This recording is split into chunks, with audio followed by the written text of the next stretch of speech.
You only live once. You can't break me or erase me. I'm not alone, I've got all my friends. They inspire me to be young and free. Now I'm strong, there's no stopping me. But follow me, follow me, but follow me. I'll take you to a place that you would rather be. Follow me, you would rather be. Follow me, follow me. Tonight, you only live once, baby. That's tonight, that's tonight. Wanna feel alive? We're on top of the world. You only live once, baby. That's tonight, that's tonight. Wanna feel alive, baby. That's tonight. We are forever young. Too young to be crying over you. We've been here before, stuck in this groove. Say goodbye, 'cause we've got nothing to prove. Since you left, I live my life like I've nothing to lose. Follow me, follow me, but follow me. I'll take you to a place that you would rather be. Follow me, follow me. You would rather be. Follow me, follow me. You only live once, baby. That's tonight, that's tonight. Wanna feel alive? We're on top of the world. You only live once, baby. That's tonight, that's tonight. Wanna feel alive, baby. That's tonight. We are forever young.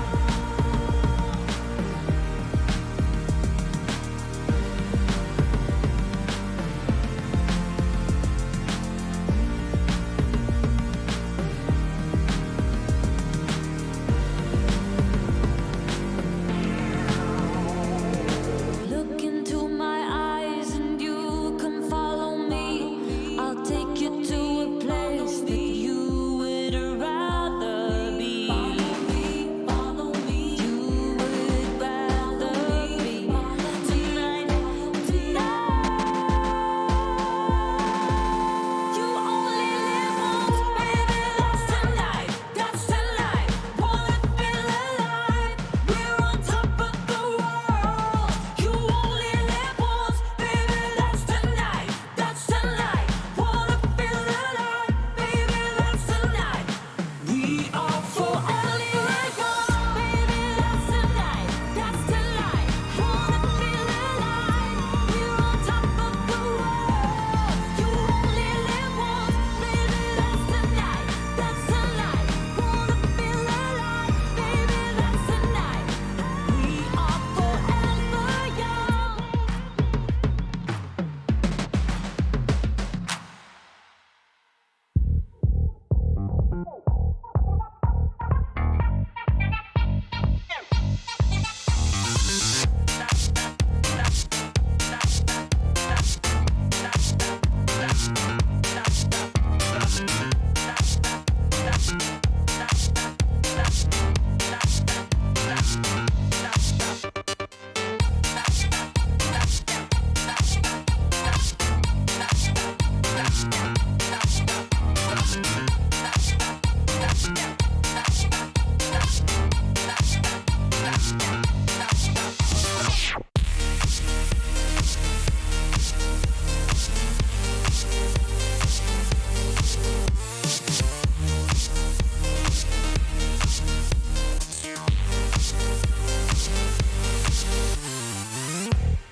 keep myself in the dark, shadows watching over me, over me.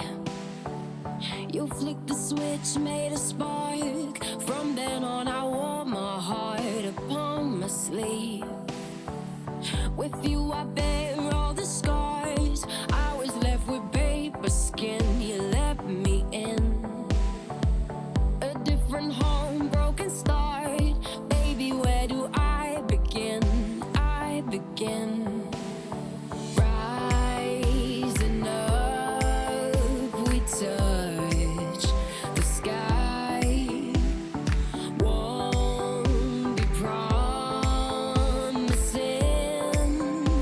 that I won't ever let you fall. We could build a loaded stories high if we played a game, just you and I. Whoa, like a house of cards, house of cards. Hey, when it all comes crashing to the ground, we can start again and work it out. Like a house of cards, house of cards.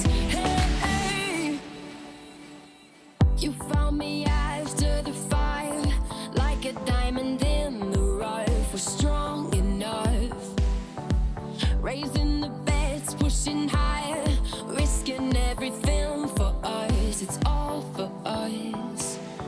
Rising up, we touch the sky. Won't be promising that I won't ever let you fall. We could build a loaded stories high if we played a game, just you and I. Whoa, like a house of cards, house of cards. Hey, when it all comes crashing to the ground, we can start again and work it out. Like a house of cards, house of cards. Hey, keep rising up just to fall down, keep rising up just to fall down, keep rising up just to fall down, down. We could build a loaded stories high if we played a game, just you and I. Whoa, like a house of cards, house of cards. Hey, when it all comes crashing to the ground, we can start again and work it out. Like a house of cards, house of cards.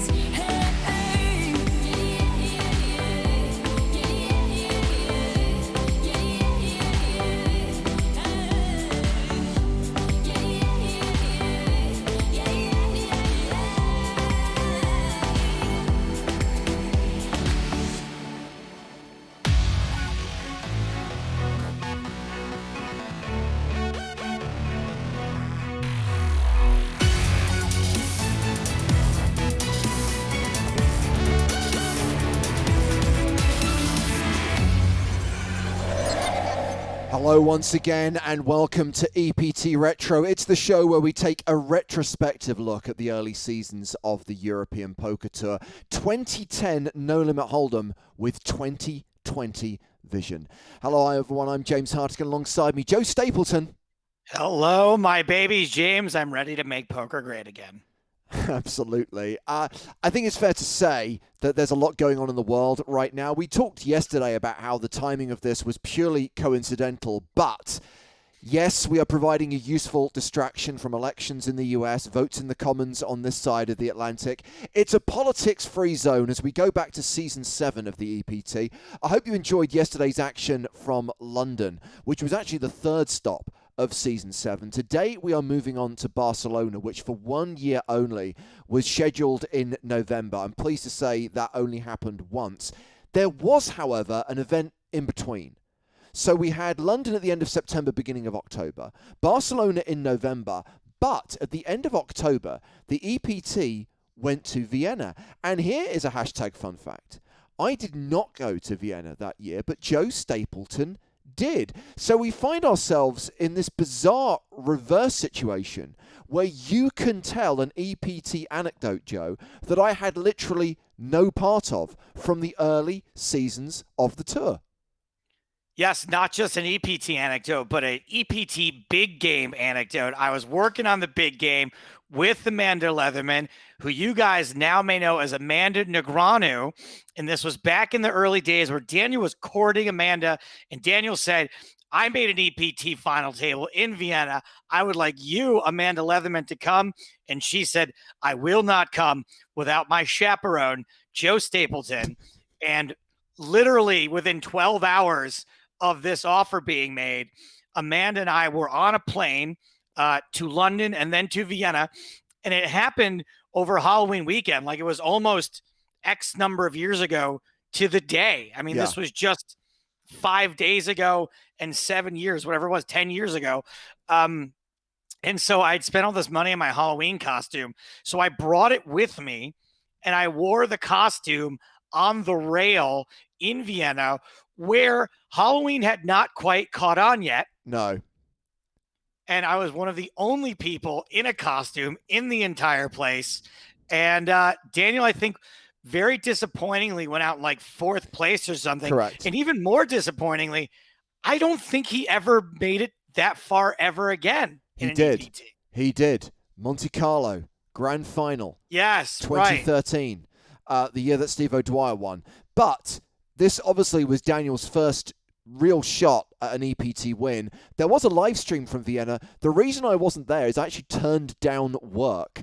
This particular weekend was one of the NFL Wembley games, and it was the San Francisco 49ers, my team, playing against the Denver Broncos. And I didn't know if this was going to be a once-in-a-lifetime thing. This was still in the early days of NFL games coming to London. And I figured this might be my only chance to see the 49ers play at Wembley. And I'm like, there's going to be a lot more EPT live streams. So I'm going to pass on this one. I let Nick Wealthall handle it by himself and missed an EPT. And I think it's like the only one I've ever actively said no to. The 49ers won and they came back to London 3 years later. So I could have gone to Vienna. But yes, I did go to Barcelona in November though. And Joe, it was the end of November. We're not talking like this time of year. We're talking like nearly December. It was like the 25th, 26th of November. And of course, normally you go to Barcelona in August, the weather's so beautiful, sometimes it's too full on, right? It's almost too hot. Opposite end of the spectrum, everyone's in fleeces, everyone's in overcoats. The Icaria Hotel where we were staying that year, you couldn't get the rooms warm enough. You were like really cold. Barcelona ever got that cold, even in the winter time. I thought it was kind of like LA where it was just maybe like whatever you guys call it, like, in the like maybe 9 or 10 degrees. No, it was cold. And as I said, I'm very glad, even though we've had years since then when it's been almost too extremely hot, I'd rather take that than what we had to endure in November. But it didn't put the players off. Barcelona, always a big event, and even though it was in November rather than August, still drew a huge field, 758 total entries for a €5,000 buy-in event, a prize pool of 3.79 million, and a first advertised prize of €825,000. And here's the great thing. Yesterday we had the funky coverage where we kind of like started at the beginning, skipped the middle, went to the end. This is where we really see the evolution of the EPT TV shows. And this is where we hit upon the format, which to a certain extent is still with us today with our live streams and our TV shows, where we pick up the action on day 2, at the point the registration window is closed, at the point you've already cut through a decent percentage of the field, but you've not yet made the money. Many of the big names are still in, but there's real jeopardy, right? Are you going to bubble? Are you going to make it to the final few tables? Are you going to make it to the final table? And we are going to follow that narrative through from the start of day 2 to the last hand being dealt at the final table on day 5 today. So when we pick up the action on day 2 of this event, there are 399 players remaining, roughly 400 remaining. Blinds are 600, 1200 with a 100 ante. And for the second day in a row, we are going to be starting with this guy on the main stage. Elke is at the feature table, along with some other familiar names. And one thing I will say is the wine bar set has been opened up. We talked yesterday about how it was sealed off from the rest of the room. I'm pleased to say for this event, we can see out into the room. You can see the outer tables there over Elke's shoulder. So we now have the opportunity to really see the scope of the field. But I'm intrigued to see who else, apart from Elke, is at this first feature table. He is not the only member of Team Pro. Noah Bocan, another EPT champion, plus Nuno Coelho, Fernando Brito, who we saw final London, Danny Ryan, who made a big splash in earlier seasons of the EPT. This should be a fun one. And Roger Empty. So average stack right now, 60K, 600, 1200 blind. Start of day 2.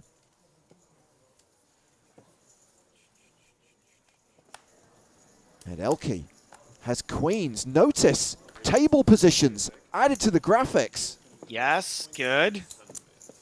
Improvement. Although bagging on like the things didn't work that well was kind of fun for me. Yeah. So under the gun raise to 2600. It is Kimmo Pusa from Finland in the big blind with aces. Good old American Airlines.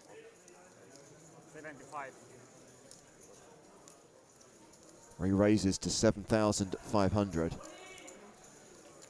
Is this going to be hello Elke, goodbye Elke? I hope not. You're right, Curling Master. We are still in standard definition, but hey, at least with each event, we're taking a step in the right direction. Elke just flattered there, Joe. Goes to the flop, and bearing in mind that it's king high, might avoid going broke. It's always great when you manage to make a great read here and realize with your queens that your opponent doesn't have a king, but does have 2 aces. Technically, I made the right read. Of 7,000. That's Hartigan. There's James Hartigan. Kind of looked like you. I'm not convinced it was. I am definitely not envisioning this show. I'm not even sure I was actually in Barcelona at this point. I don't think I arrived until the end when we streamed the final table. It looked like you were way in the background, but... So checked on the turn, a 5 on the river.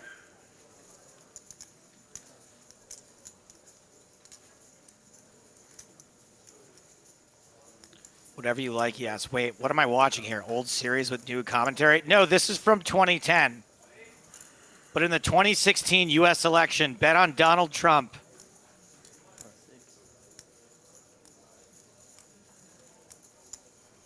Can't believe we've got people who didn't discover EPT Retro during the spring and summer. You've already missed seasons 1 through 6. You've come in at the tail end of this thing. So well played, Elke. Nice hand. Yeah, he knows it. Ha! So Zeke.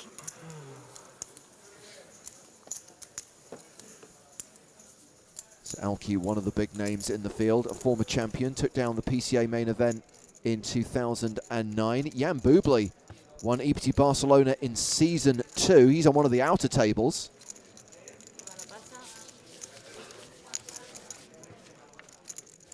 As is Carlos Mortensen, the 2001 World Series of Poker main event champ. Legend. Maria Maceras, a.k.a. May. Ha. One of 2 Spanish female players going deep in this event. Leo Margetts. And here comes Danny Ryan. Hello, Daniel.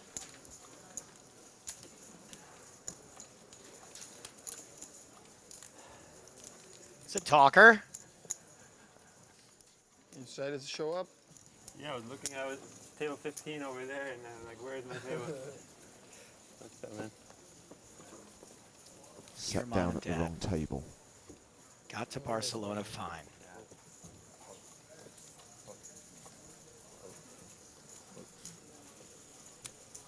Okay, who have we got here? This is Philippe Belly from Canada, who's raising to 2,700 with ace-deuce. We want a pitcher, not a belly itcher. Thomas Frozlev has King Jack.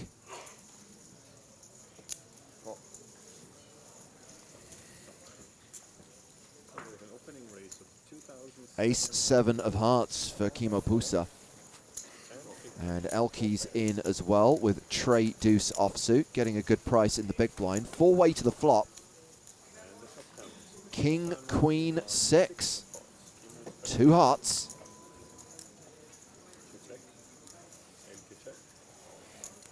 Action check to the pre-flop aggressor. Belly does not continue.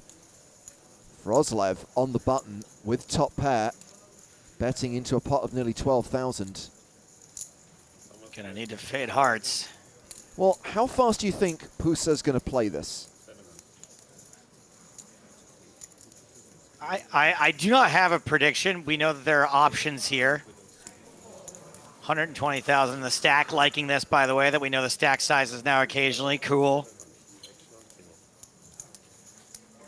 I think that this is a board that is going to hit the better's range there, so I don't love raising or trying to get it in with just 1 over and the heart draw.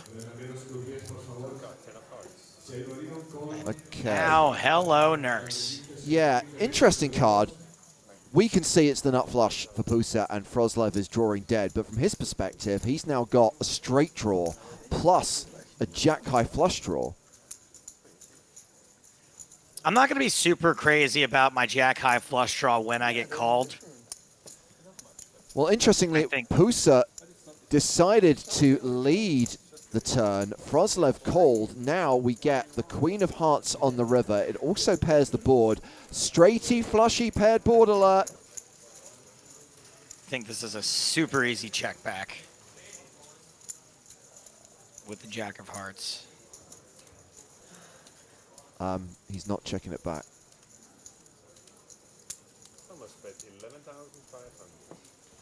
11.5K.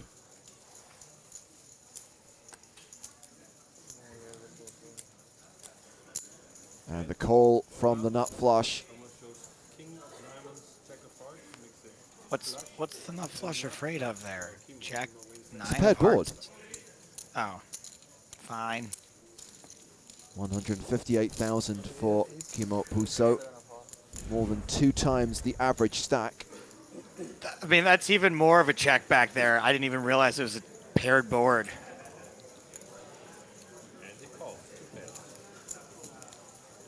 Well, looks like it's Pusa versus Frozlev round 2.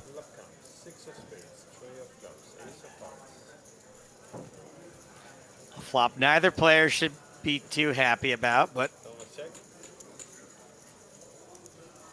Pusa gonna bet. 7,200. Is he going to get the better of Frozlev again? Oh, I love that we have the positions.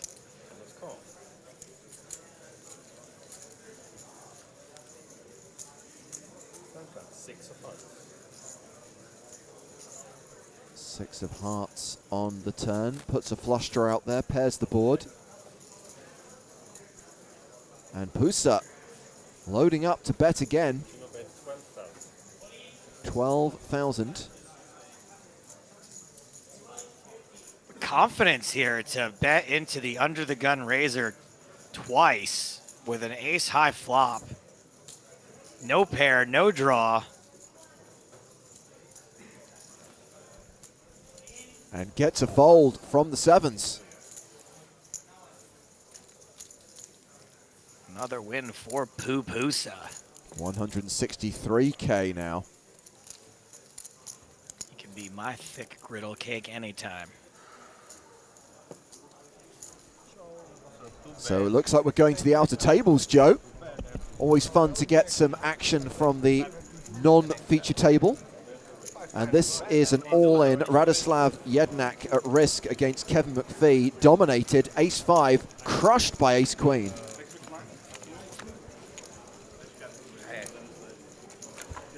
And it's a 5-5 flop. Opportunities. I guess I'd probably have to recover it a little bit. And yeah, looks like McPhee is not quite out. He's going to get some back. It's almost worse. 15,400. Still in. I can rebuild. Oh, not terrible.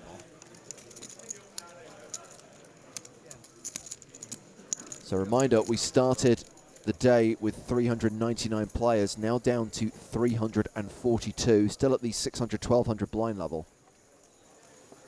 Action on the feature table on Danny Ryan, Queen, Jack of clubs. I miss Danny Ryan.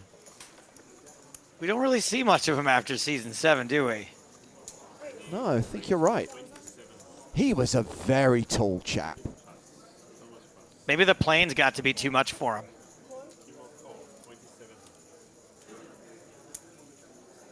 Well, another domination situation. King, Queen for Kimo Pusa, who just flats. Elke in with Jack 10 of spades. Fernando Brito is in the small blind. I can't believe we have a burrito and a pupusa.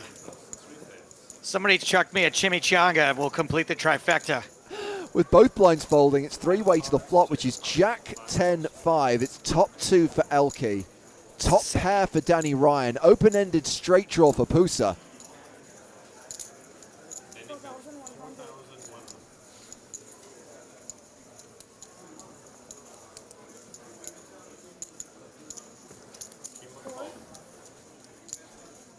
$4,100 continuation bet called by Pusa.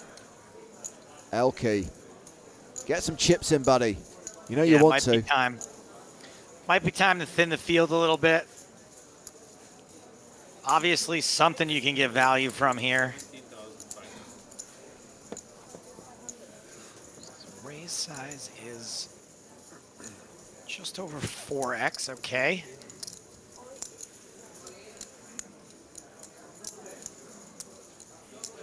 $17,500 total.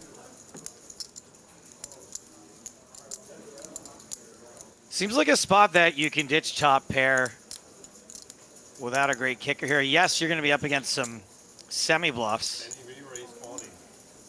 Ooh. Ryan all in. Well, that will get rid of the straight draw. It's not going to get rid of top 2. Obviously, I can see the whole card, so I'm a little bit biased in saying maybe get rid of top pair, but I don't think you can expect both players to have semi-bluffs. One of them is going to have a better hand than you. One out for Danny Ryan.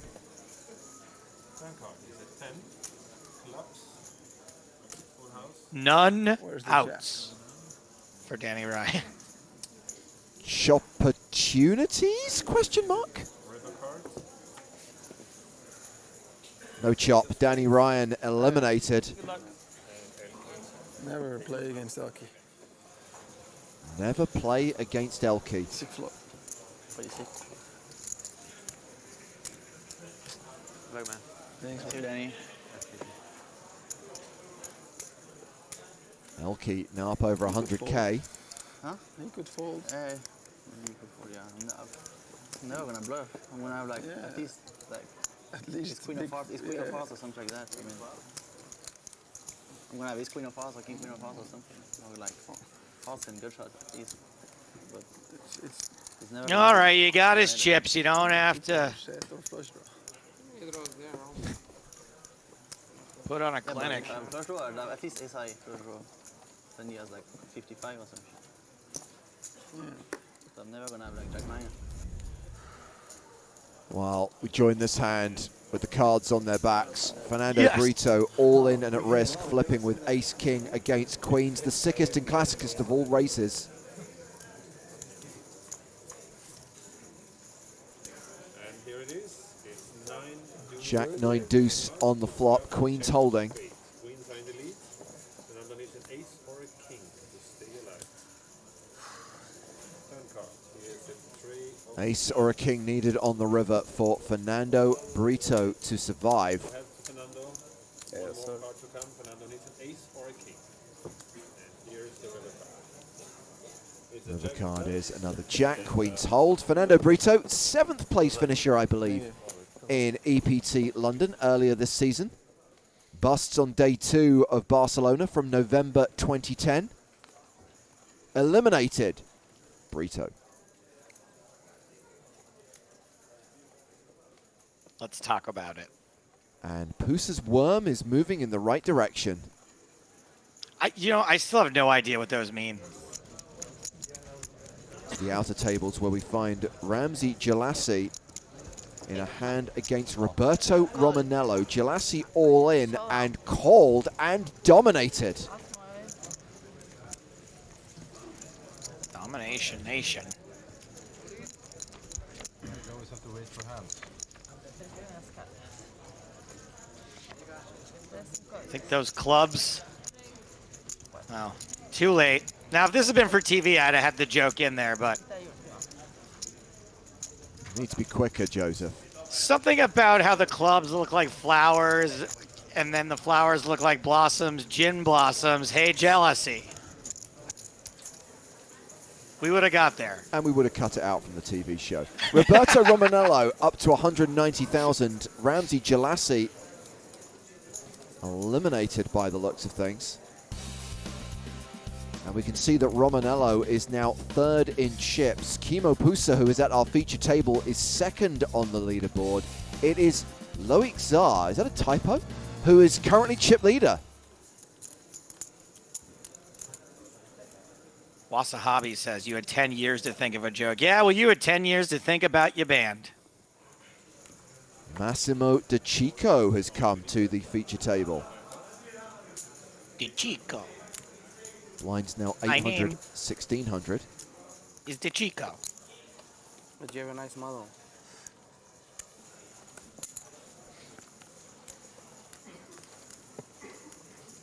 Elke has opened in first position with 6s. Belly with Jack-9. Please flop a double belly, Buster Belly. I mean, if Elke hits a 6 and Belly hits a Jack, Elke will be the belly buster.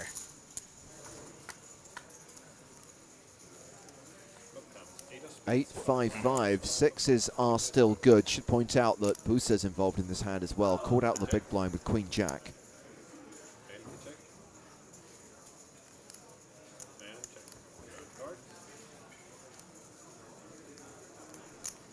Okay, that's a pair of 9s for Monsieur Belly. 9 of diamonds on the turn. King was good. Bet 7,500. All right, 2 overs, gut shot. Nobody's really going for it. Why not?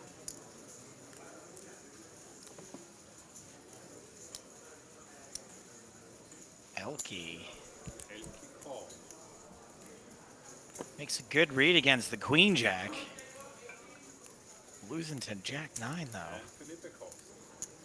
7,500 called. 7 of spades. 7 on the river, and Elke Rivers are straight.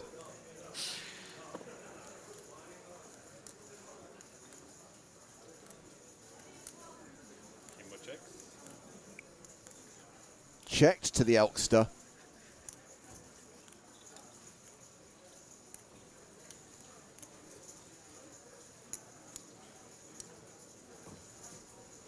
You don't really expect somebody to have a 6 here. 17,700. But then again, you also don't really expect a 9 to be good when you get bet into twice. Good call. Okay. Belly calls. Pusa folds. And Elke's straight is going to win him a pot of 71K. Thank you. Didn't thought you had it. I never think I have. You don't say. That's true. Nobody ever believes. So sick. So sick indeed. To the outer tables, that is EPT champion Antonio Matthias. Nice slow roll. Did you see that? Why did you do that?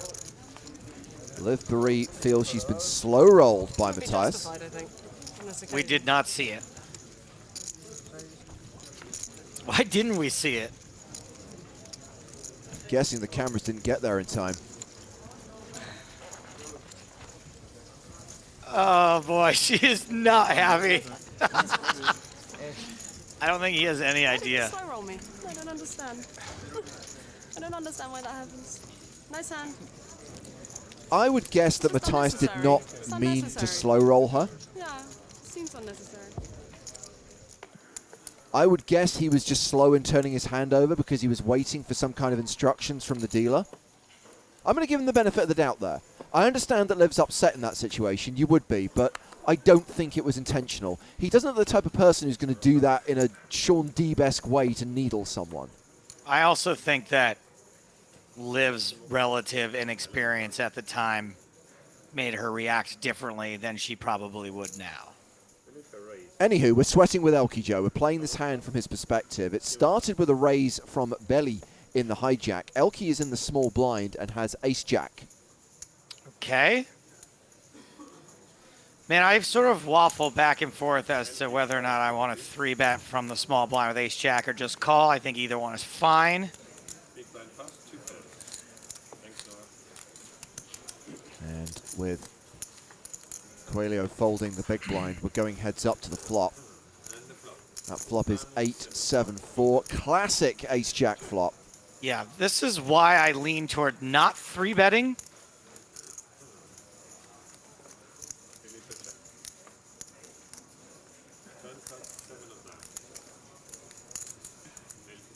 All right, we got a diamond draw now. Susik.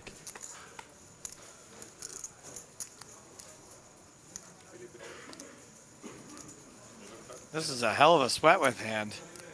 I assume there's going to be a decision at some point. Please tell me this is not going to get checked to showdown. That'd be amazing. Okay, so this is really a simple decision about whether to call here with ace high. Full pot bet. I'm just going to let it go. Yeah. Like, sometimes you are going to get bluffed here, but you've invested nothing other than the initial pre-flop raise.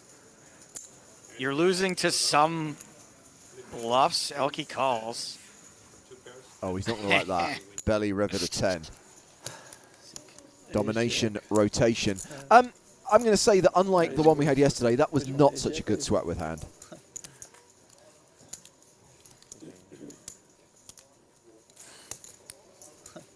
Yeah, Noah Bokum wasn't a fan either. No, it's like, is there any other tables? Why does he look like he's in witness protection? Oh, hey, Marvin. Mad Marvin. Herr Rettenmeyer joins the feature table.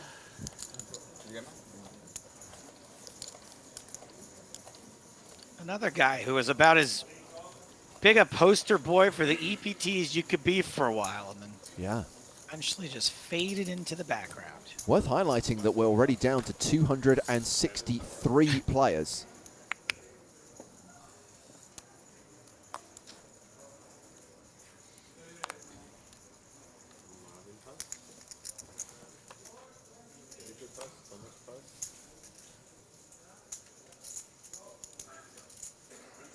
Pusa has... USA.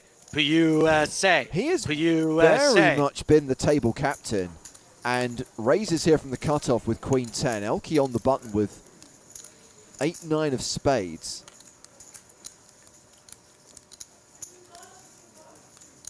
This feels like a hand Elky might elect to 3-bet sometimes during this era. Seems like people now mostly just play this for its positional value. Elky raised to 11,200. Aha! Hmm. Oh boy. Nuno Coelho with ace queen of hearts. So what do you do here? Like, do you know Elky's reputation? Probably, right? Like, Oh, Elky's well known. So given this dynamic, I don't think you can... I don't even think you can make it all. I'm sure he knows Elky very well by reputation and also personally. They're both on the roster at this point in time. They probably enjoyed many a dinner together. Yeah, there you go. I fear, however, that with the dead money, Elky is almost priced in here. He's getting what, like almost 4 to 1? Oh, no, hold on. 22,000. Just not even 2 to 1. And Elky makes the call. Nuno's all in. Elky shows 9-8 of spades. I think he was getting about 2.5 to 1 there. I know that is your range there. Yeah. Turns out he knew it quite well. Not a good start. Ooh, it's sweaty. 10? A 10 would help Coelho. Well, now he has aces, queens, and 10s working for him.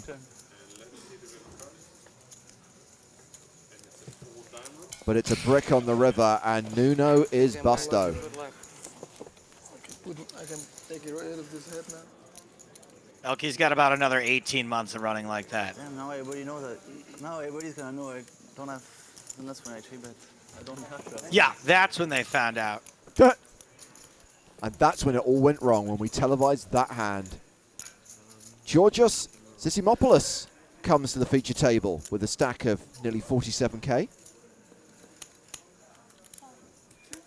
And these are the stacks the players at our feature table. Kimmo Pusa moving closer to the 200k mark, more than double an average stack.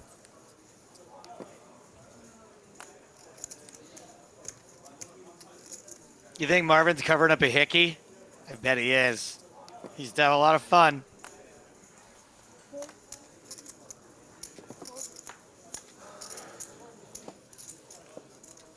Folded to Elke. Now round to Noah Boken, who's the shortest stack at the table. All in with 5-4, a quick all in from Massimo De Chico with jacks. And Alan Seiss calls both goodness. players with queens. He's got them both covered. My dad went against. My dad went 2 against 2, and it's good for you. It's size. It's called waking up with a hand, right? Yeah. A couple of wake ups there. And the flop comes. King, 10, 7. Oh, Noah. Not much of a chance. De Chico is drawing pretty thin as well, to be fair. Oh, wow. Oh. Wow. Noah picks up and out.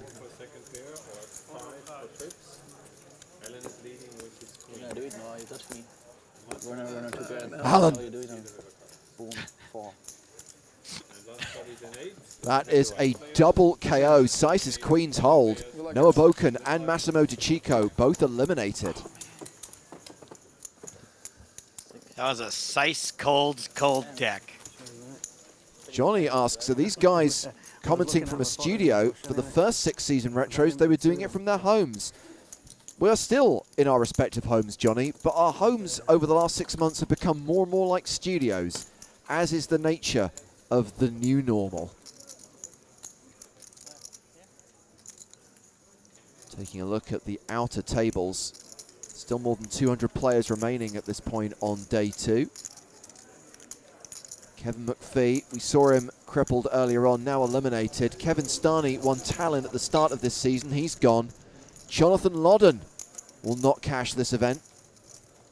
Back to the main stage.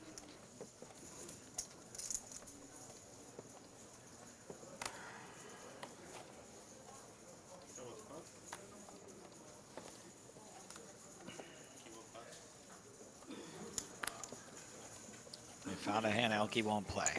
Raise.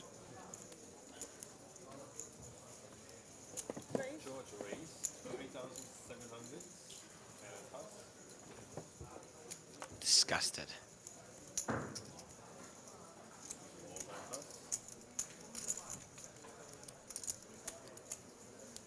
Got to defend your big blind with 10-6.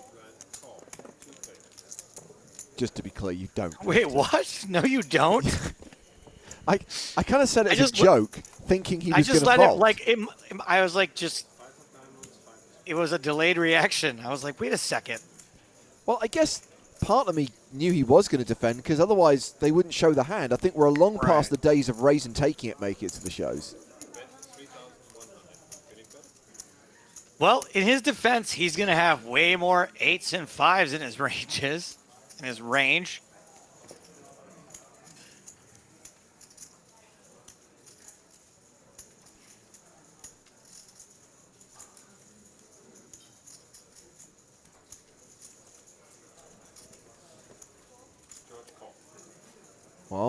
that bet gets called. I would shut down if I were you, buddy. Turn card, queen of spades. And leave the check. And check.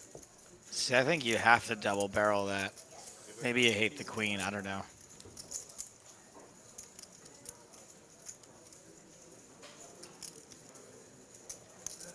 Well, this is either going to be an amazing river bluff or an amazing ace high hero call. This line is so funky. I love it. Funky belly, that's what they call him. I've got a pretty funky belly.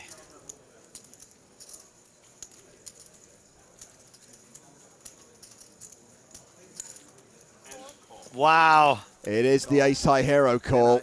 Yeah, I have 10-6. I would not even show, honestly. There's just no way I would ever show. Oh, you feel like you feel like a hero, don't you, Wolverine? You weren't afraid of With an anything. ace high 3. This is one of my favorite moments in poker, where two people play a hand. One person plays a hand very questionably, and then questions the fact that their questionable play somehow didn't work. New player coming to the table, Rui Milhamens with 33K. And we're on the outer tables where Evangelos Kokoliaris is all in against Maxim Likov, the winner of EPT Kiev in Season 6. And it is all over for Kokoliaris. No longer cock of the walk.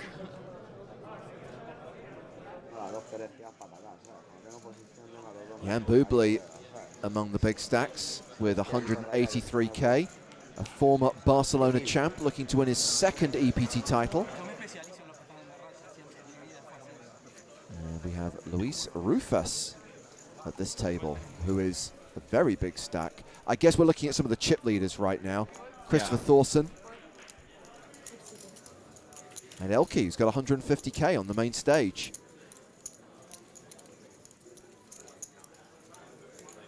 But Kimo Pusa, I think, has still got the biggest stack of all the players at the feature table. Hey, remember this, Joe, where we put up this complicated full-screen graphic about all the hands that people have played and tried to make some kind of conclusions about their range and their VPIP. I do remember struggling over these so hard. Yeah. I mean, that's the hands won, the hands lost. Yeah, he's won 11, lost 8. He's got a big stack. He's at the table. That's why I was so lucky to have Jimmy on the big game, which was obviously before I worked on EPT, because he would go, look, like, we can say, like, just tell them what they want you to say, because you can't extrapolate anything from this. Like, for them to expect you to be able to is ridiculous. Yeah, that stack yesterday. Hopefully there'll be some more of those and we can just blag our way through them. Well, that's what we did the first time. Yes, Alex, there is definitely a reason why they stopped showing that graphic. It's one of those things where, again, it's the bloody big game. It's like, oh, they had all these stats and stuff. We should put that in.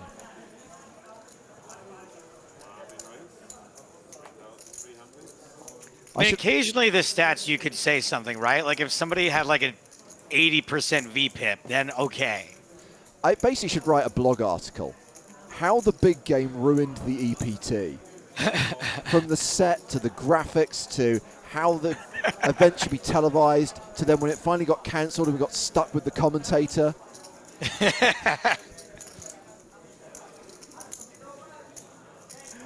I think we're going to see multi-way action here. Marvin Rettenmeyer's raise called by Frozlev, Pusa, and by Elke with Queen 4. Yes. I mean, he's got decent equity here and was getting a good price. Sosik.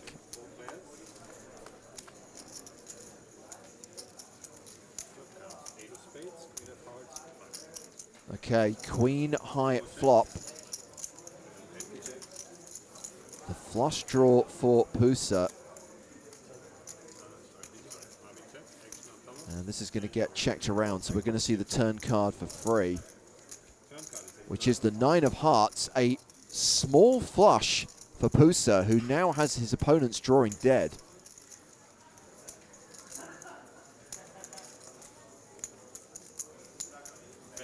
I gotta tell you, I'd really love to see this river card come another heart and someone else bluff.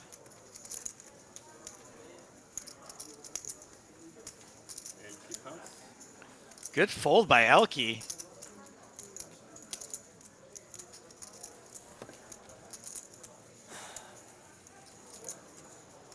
Pretty tough to make this call with no heart. I mean, like I said, maybe that's something he's thinking about, is floating this turn and bluffing river, but nope. Froslov out too. Pusa wins another pot, and I imagine is still among the chip leaders with 234 players remaining. I think we've reached the midway point on day 2 of this EPT main event in Barcelona from season 7, November of 2010. And confirmation that Pusa is actually second on the leaderboard. Christopher Thorson is number 1. Bryn Kenny's in the top 5. And Roberto Romanello is another big stack, 7th overall. And spoiler alert, when we continue the action in just a moment, Roberto Romanello will be moving to the feature table. And he is a player who I was always a big fan of. Always enjoyed watching Roberto play. Around this era, he was on a lot of TV shows, not just the EPT, but also a lot of those made-for-TV formats, you know, the kind of 6-seater crapshoots. So, yeah. You know, interested to see what we get from him in this event. But do you see, Joe, how this is feeling a lot more modern now? It seems like we've taken a huge leap just in one event in a single season. The outer table coverage, the outs graphic, the table positions, the idea of starting on day 2 and building up towards the bubble, trying to showcase players on the outer tables. It's not, the gap between the poker of then and the poker of now is much smaller than it's been at any point before. Yeah, and you can see some real, and no offense to some of the folks that we that have been producing the shows prior to this, because look, all things are an evolution, but you can start to see some real production happening, some narrative being crafted, some returning to matchups, you know, that sort of thing that really became a big part of what the producers on the EPT would do. It would be to tell a story. There are some stories being told now, which we all of a sudden realize is a lot more interesting than just watching hand after hand after hand. So I think that as we continue day 2, we are going to hit the bubble. I'm pretty certain that day 2 concludes when the players make the money. I'm pretty certain that's how it worked in this season of the EPT. And I have just remembered, contrary to what I said later on, I was in Barcelona for this. Even though we weren't streaming until the final day, I was at the event throughout, and I was out in the truck. I was actually working alongside the crew, kind of logging and putting the shows together for this event. But I'm still pretty certain that I wouldn't have done anything so stupid as to walk in the background of the shot and make it. I mean, it was TV so show. far away. It was like anyway, probably wasn't you, but probably I'm gonna say it wasn't me. But anyway, let's have a look who's at our next feature table as day 2 continues. There is Roberto Romanello. Welsh Mafia. Such a charming dude. Welsh Mafia. Welsh Italian Mafia. It's even worse. Crazy. A amused Leo Fernandez. Very amused. And this chap, Julio Beluccio. Some other EPT regs at the table, including Per Linda and Jasper Wettermans.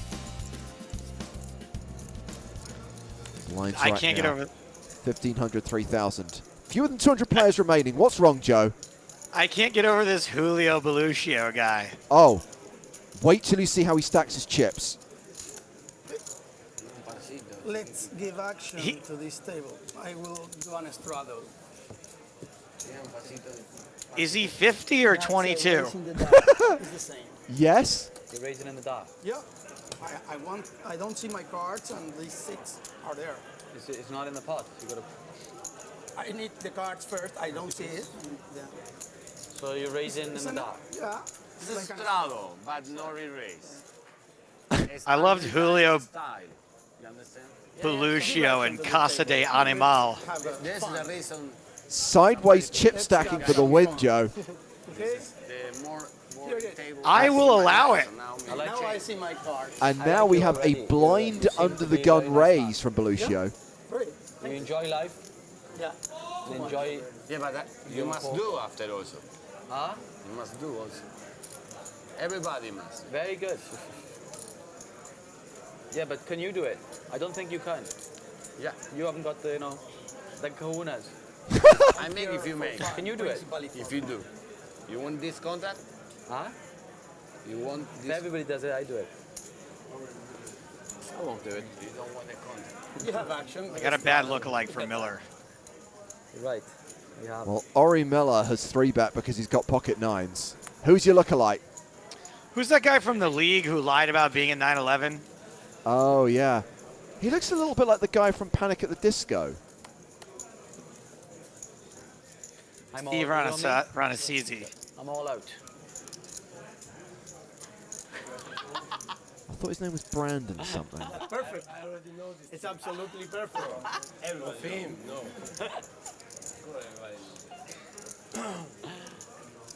Okay, I know you like heads up. This is a heads up. One day I'm going to make a mistake. You can't ever fold, by the way. Let's have a heads up. Which one?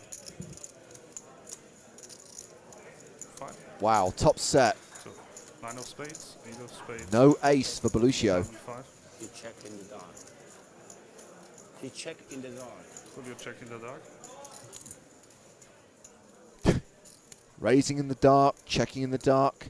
Brendan Urie, that's the guy I was thinking of. Thank you, Raksha. 1000.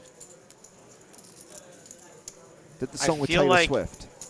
When you play a hand this way, you can't fold when you get raised, and you can't fold flop either. Like there's a certain point you have to take the hand to just to save face. You certainly can't get to show. Oh no. He's picked up a flush draw. Oh no. Which one? It's checks in the dark before. Okay. It's all 8 good. card. No. But now you have to bluff it. Yeah, you have to bluff. You can't get to showdown. Oh. Or you can't show it down, I guess is what I'm saying. And there's a hashtag fun fact from Raksha. Brendan Urie is a Twitch streamer. Oh. That's a good hashtag fun fact. Fully bet.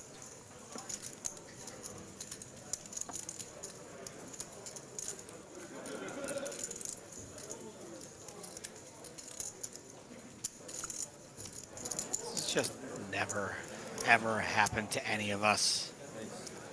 Or you raise. The guy plays like an absolute Raise 100. maniac into the nuts. He's like, oh, why did I do this? No. I think it's good. Fully fold. Did he show it? He showed what he fold? I think he Still gonna did. raise in the dark? Yeah. From 5 or 6. Okay.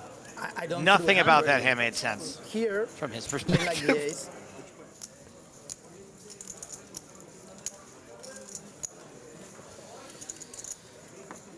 The thing, if that went from, like, if that hand hadn't been folded, if he just, like, shoved and Miller snapped him off, that would be, like, an all-time, maybe the most famous poker hand of all time. So this is Elke in action against Tony Arias. Ace-9 versus King-Queen. Oh, Elke. He's made the flush. Arias has a redraw to the nut flush.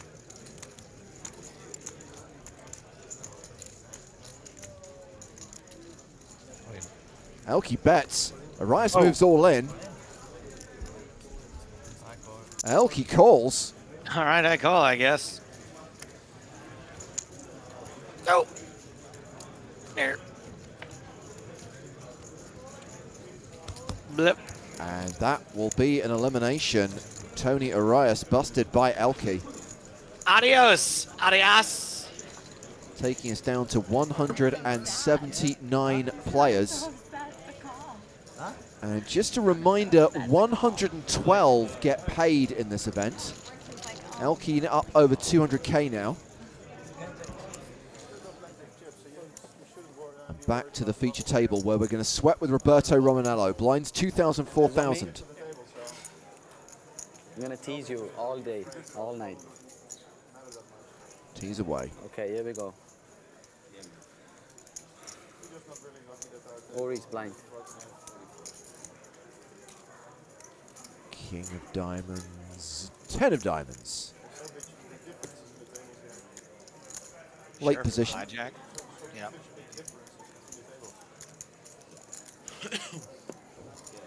I remember the first commentary I tried to do in Roberto Romanello. I was trying to goof on the the dragon or whatever is on the Welsh flag, and you were like, I wouldn't do that.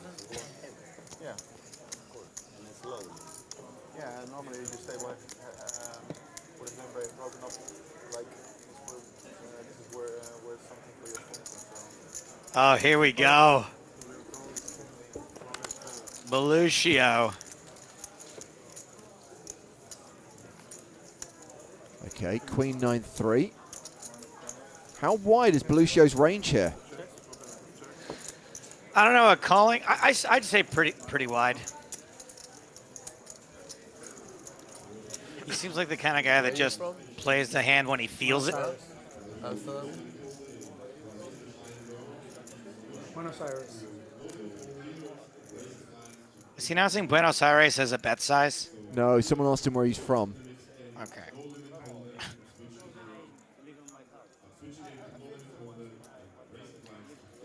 Let's see. A gut shot, no diamond. You have the best hand? Do you think? I think so, but you never know. Looks like a no. Never know. Do you think you got the best hand? I think I have a good hand. You have a good hand. If you have I don't believe him at pair all. of threes, pocket threes, just go. You're a nice guy, I believe you. I'll let you have it. You can have it. Nice play. Oh, Roberto does believe him. Can I show you? And then you show me? It's very nice. You want to learn about me? Okay, I show you. Once, just this. Just once, yeah? Okay. Okay. Show it, I show you. Just this. Okay. Oh, I knew it! Information. It's good information, but just this. Not all. I thought we were friends, and he's bluffing me. You see, you know the only mafia in this table. You see how he outplays me? No, only mafia. Only you I can beat. No, Me? only the one fish over there I can beat. Nobody else. Everybody else beats me up. Yeah. You see how good he is? And you tell me that this and that. It's true. That's why he's got all the chips. This is different class. Good bet, It's Booker. true. chip leaders at this point on day 2. Luis Rufas has 570K. Roberto Romanello third in chips overall. Bryn Kenny still in the top 5. And Julio Beluccio is a top 10 stack. I know. God, no. Blinds 2K, 4K. I think it's pretty tough to get to showdown with King High there. I was ready to believe Beluccio until he said he had a hand, then I was like, this guy's lying. No, you're wrong. Yeah. I like everybody. Yeah. Especially you. Don't fight anymore. I love people big ego.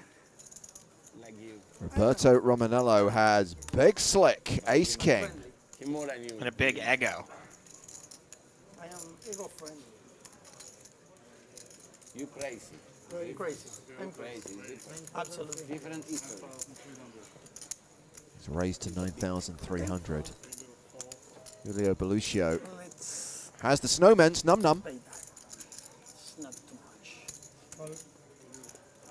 Could be much. Please. More. Could be much more. I admit. Calls the raise, and that's pocket sevens for Leo Fernandez. But by the moment, it's not only 9,000. Uh-oh. 9,000. Only 9,000. Okay, now I defend the small blind. Another big mistake, maybe. I get the impression that the other players at the table aren't really enjoying all this shtick. No, I don't think so. Okay, this is a good game, you see? I tell you one thing, they did the right thing. They livened this table right up. Really good.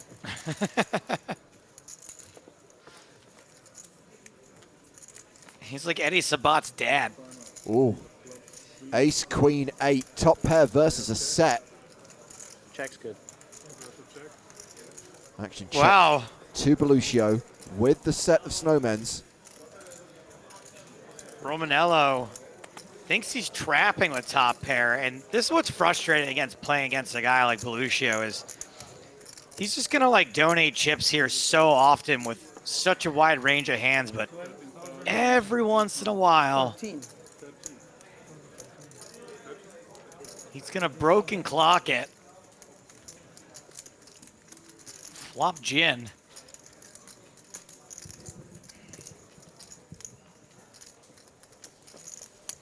Fernandez can't even hit running sevens. Folds. Roberto calls the 13-8. Heads up to the turn.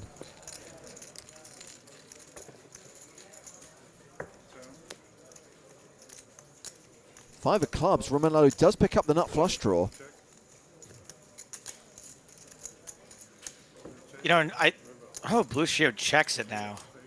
And he's still good. Like, even though I think the check is a little suspicious from a guy that seems to just like to flick chips in for no reason, like, there's just no, you're going to get cut here. You're going to get hurt.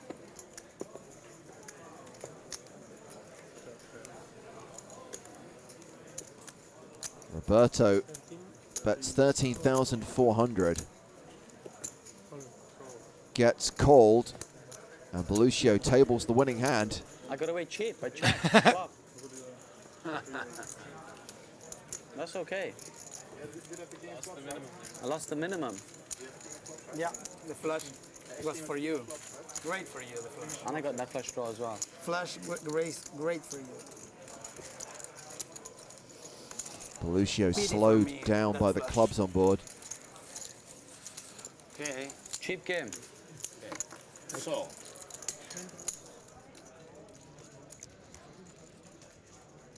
What I like about Romanello there, too, is he says he loses the minimum, but he's not saying it in the way a lot of us would, which is to be like, you played it bad, I lost the minimum. He's just genuinely happy he lost the minimum. What the hell is the Evian Poker Open? Well, whatever it is, Kimo Pusa won it. Hey, there's Carl from Up.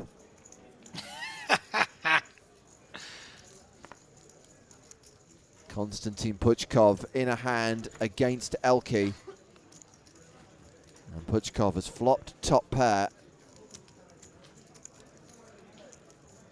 Bets the turn.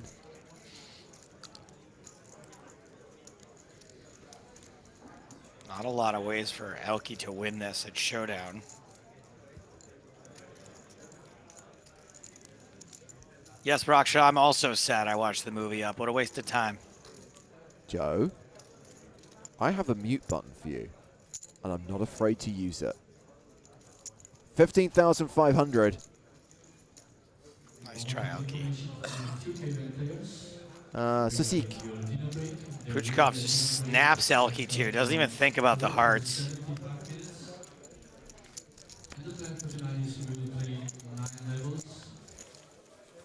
Hey, there's Jan Bublé. Winner of EPT Barcelona in Season 2. Still going strong, as is Carlos Mortensen. Alex Gomez. Now you're becoming my friend. I like this guy. I'm getting to like you now. I teach you a lesson earlier on. Now you're trying to teach me a lesson. So it's all good, yeah? Yes. I just hope I don't get caught on the wrong end of it all, that's all. But all if I good. do, I do. I'm not a bad loser. Oh, yeah? I'll still be smiling. Yeah. You know, it took me a while to warm up to Roberto Romanello, which it shouldn't. In retrospect, I think he's a really nice, charming guy. But at Yeah. first, I thought anybody who chatted this much, I thought was kind of a jerk. And yet you're Daniel Negreanu's biggest fan. Story does Really not weird, make I know. sense. It's, you know what it is? It's an American thing. I really had a hard time understanding 9,100. European tone.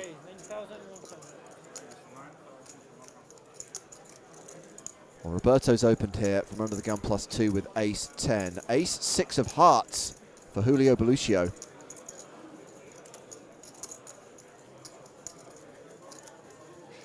What's it going to be? Eddie Sabat's older brother.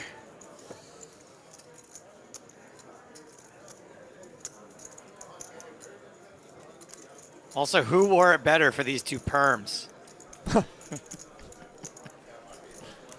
Is neither an option? Yeah. A re-raise to 21,900. Sorry? Showing? Yeah, the camera. Don't tell my cards. The camera can believe you erase this time, so you can see again. I It'd be think one of amazing if he picked. One of the issues here is that because of the way that Beluccio stacks his chips, Yeah. is they occasionally Okay, block I the give whole up. card camera. I give up. I fold. He's too good. You're too Wow. good. You see how good he is? He always shows me though. He's a nice man. No, the past. I show you one. Choose one. You choose. You choose. No, you choose. No, let him choose. No, you choose. You choose. Choose it. Choose Next hand. You choose. Not that. No, not that one. The other one. The other one, please, please. He had sixes, obviously. What? He had sixes. No, 100% no. Why are you so involved for? Am I tilting you? Am I tilting you? Wow. 36. I didn't realize you were so tilted. I should be tilted. He re-raised me, not you. I think, I'm not sure, but I think Meanwhile, they've played 5 6-3. more hands at the other Maybe. table. Even if he did, or 8-6. I have. Hey, listen. Even if he did, I have Suited no, or not? I have no Offsuit. problem. Offsuit. I have no Offsuit. problem. That's the point. Offsuit. Sixes suited. Offsuit.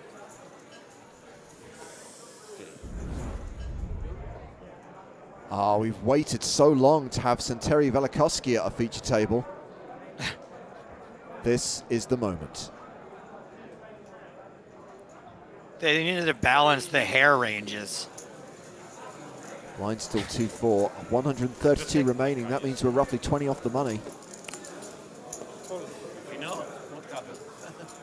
Exactly 20 off the money, in fact. Norberto, special for you, my friend. Come here. Come to Leo the This Fish. is so fun. Thank you, my friend. 9-1. Raises to 9,100. King 10 of clubs.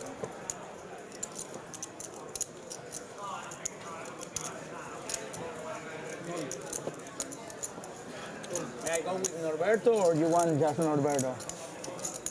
Come on, Oh, hang on. go to the action. I go with I invite Norberto. you, my friend. We go I together. need you protect me. We go If I am together. alone, he told me. So now you're in the middle. Maybe 2-1. Lucio asking Leo Fernandez, are you going to take him on or shall I? Is a little out of Should we line. do the party A little. from house? Norberto and me in your house? You protect me. Asking isn't as out of line as answering. Have a position. Top pair versus bottom pair Norberto here. has the keys. I don't think you hit a 9 just to fold this flop.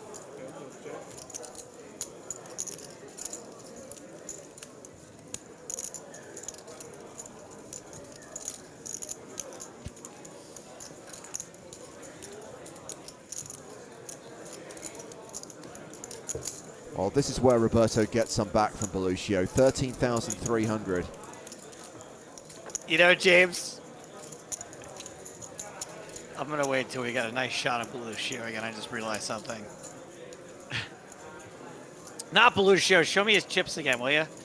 Belucio stacks his chips like he's playing craps, and he plays poker the same way. I enjoy the game. Wow, board just gets better for Romanello.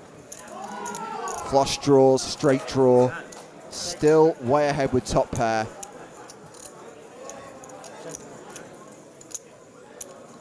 Roll the dice. King high flush for a not happy looking Roberto Romanello. Oh, yeah. I really like the check here because I feel. Yeah. Oh, he doesn't. Missed the bet. Doesn't bite. I thought there was a good chance Belucio would Can I say one try thing? to bluff the river. I like having fun and everything, but like what he did just now was not on. You know, it's not right. When he asked him, I like to have fun and everything, but you can't ask him, shall I go here nonchalant, because it's not fair on the game. Sorry, Do you understand? sorry. Yeah, I like to have fun and that was everything. just. But we play by the rules as well, okay? Yeah, but I didn't see my card. No, I know, but what I'm saying is like, No, but that because was he is a nice enough person. If you say, leave me have him, he would have folded. No. It was fun, but it's okay. You are right. You understand, right. yeah? You are. I like of to course, absolutely right. Nice. You know, absolutely. I don't mean no harm or anything. I didn't think on that, but I'm absolutely right. I like having fun with you, and I think, you know, I'm really good. I know, but we shouldn't do that, yeah? I'm innocent. And on that, I'm stupid. Just take care. So next time you ask me, but don't say, look at me. No. Yeah, I know. You know what I mean. Oh, God, that's not an answer. No, we resolve it, and then Leo Fernandez throws a massive wooden spoon into the pot. What the frick?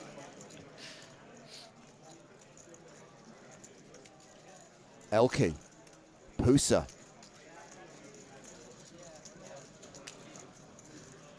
A bet of 28,000 on the flop with kings. Is this a sweat with, or we just don't know? I'm guessing that we don't know Elke's cards.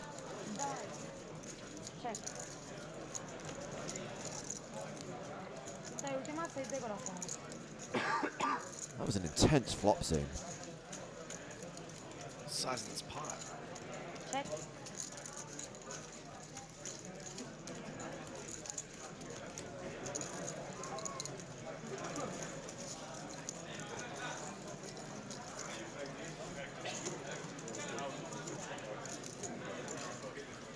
All right, well, Elke's not snapping, so liking kings here. Elke calls, and I'm guessing at this point, when kings get tabled, Elke is gonna muck. So sick. Kimchi noodle. Is this the day? Is this the tournament where Elke where it all starts to fall apart? No, I think he's still got a few events in him. I mean, he's acting like he's been running bad for centuries, but I think for the most part, it's still going okay. So Synapse on in chat right now is asking what the actual controversy was there. Basically, you can't ask another player at the table if they're going to play the hand. You shouldn't ask. Answering would have been even worse. Yeah.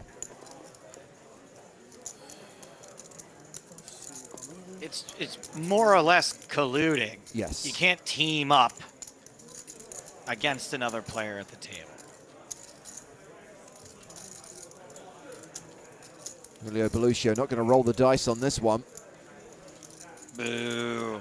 So Fernandez can take him on instead. That was the deal they made, right?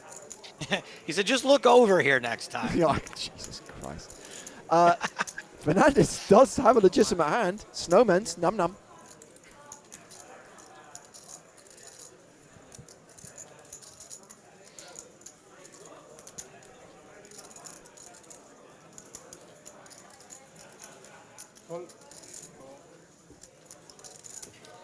Again, my friend, you and me.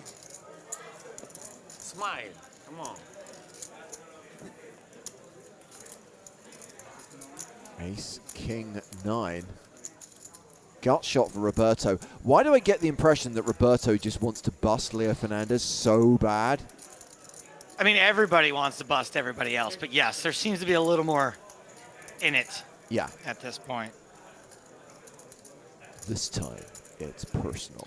It's just weird. There's such a fine line between an annoying chatter at the table and a charming chatter at the table.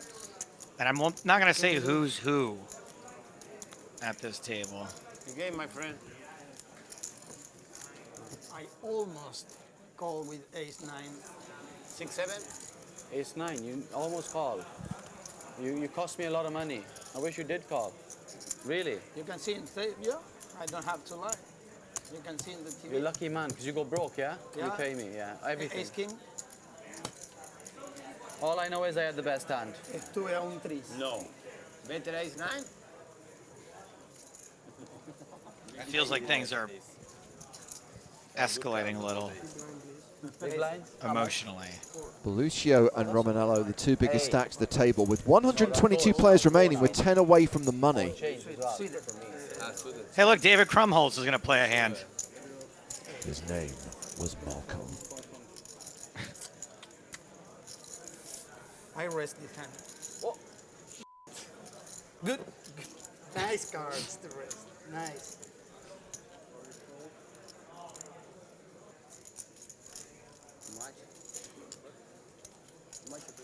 Pocket sevens for Fernandez. 150? 15 or 50? 50. 150. This guy's been trying. He just wants to stay out of it. He's Oh like, my I God. got a hand finally. What? Did Fernandez just fold sevens? He did. Mulcher hasn't made a peep all day. Also, Fernandez had a tacit agreement with Roberto Romanello that he would play against him in this hand. Before I change my mind. I think you're very brave to 3-bet the quietest player at the table. I give you action, I promise. Man of my word.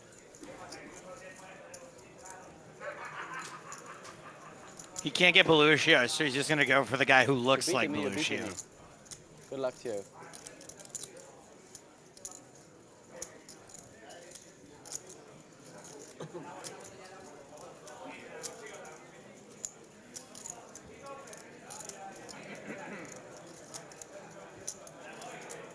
Of course he folds.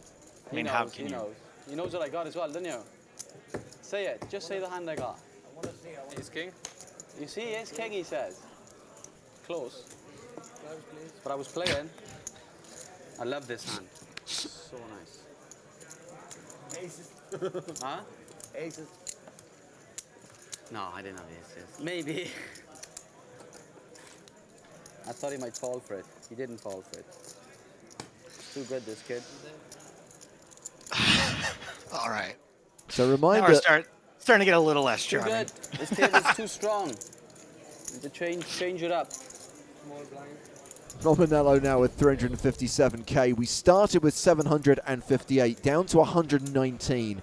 112 are going to get paid. We are close to the bubble now. I rest this hand. Hey, behave. Slow him down. He's going to tell you off in a minute. I'm below my I average. promise play that you'll never 90% find in another 50 like hands. me. King Jack of diamonds. 90%. Yeah. Try at 98%. Raises to 11,000. Hey, what's Oh, he look at doing? that. It's 3 away from the Just bubble. 10% but strong. Is he allowed to do that? I do. Is that okay? We're playing limit, right?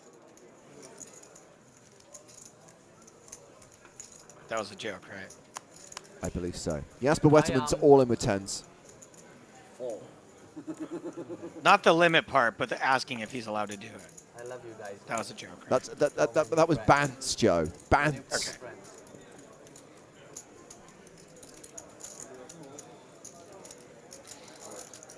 115. 150. From 15. There's other yellow there. 115. 100 king. Will he fold?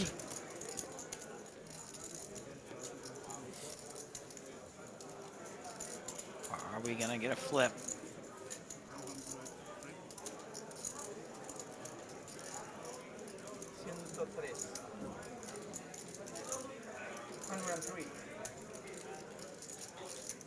Let him live.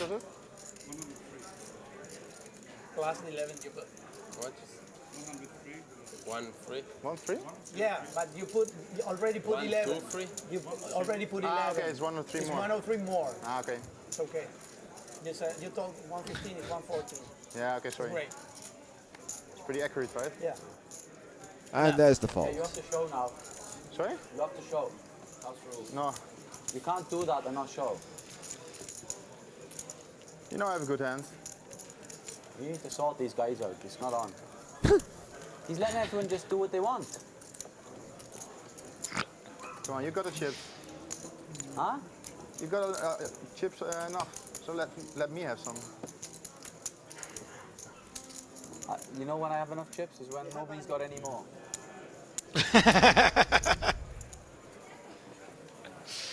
Kazoo says you guys should have a Where Are They Now segment. Maybe some pics of them working a toll booth in February. Down to 113 players, ladies and gentlemen. We are on the bubble, so hand-for-hand play will be in effect at this point. Roberto Romanello with pocket tens under the gun +1 raises to 10,500. At this point, bubble coverage is not world famous, but it soon would be. But it is coverage. All right, another fun call here from Beluccio. Ari Miller looks like he wants to get involved as well. Yep, calls, no, re-raises with a6. Frisky. I don't think I like anything but a fold with a6 in that spot. It's on the bubble. What's the worst that could happen? 130 more, right?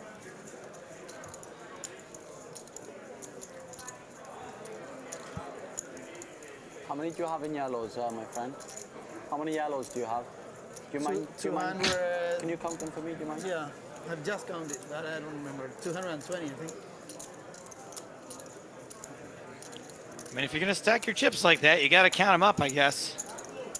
When requested. 230. 230 that, 100 here, like 350. How much do you have, Ori? 130 more. 130 more. Behind that raise, yeah?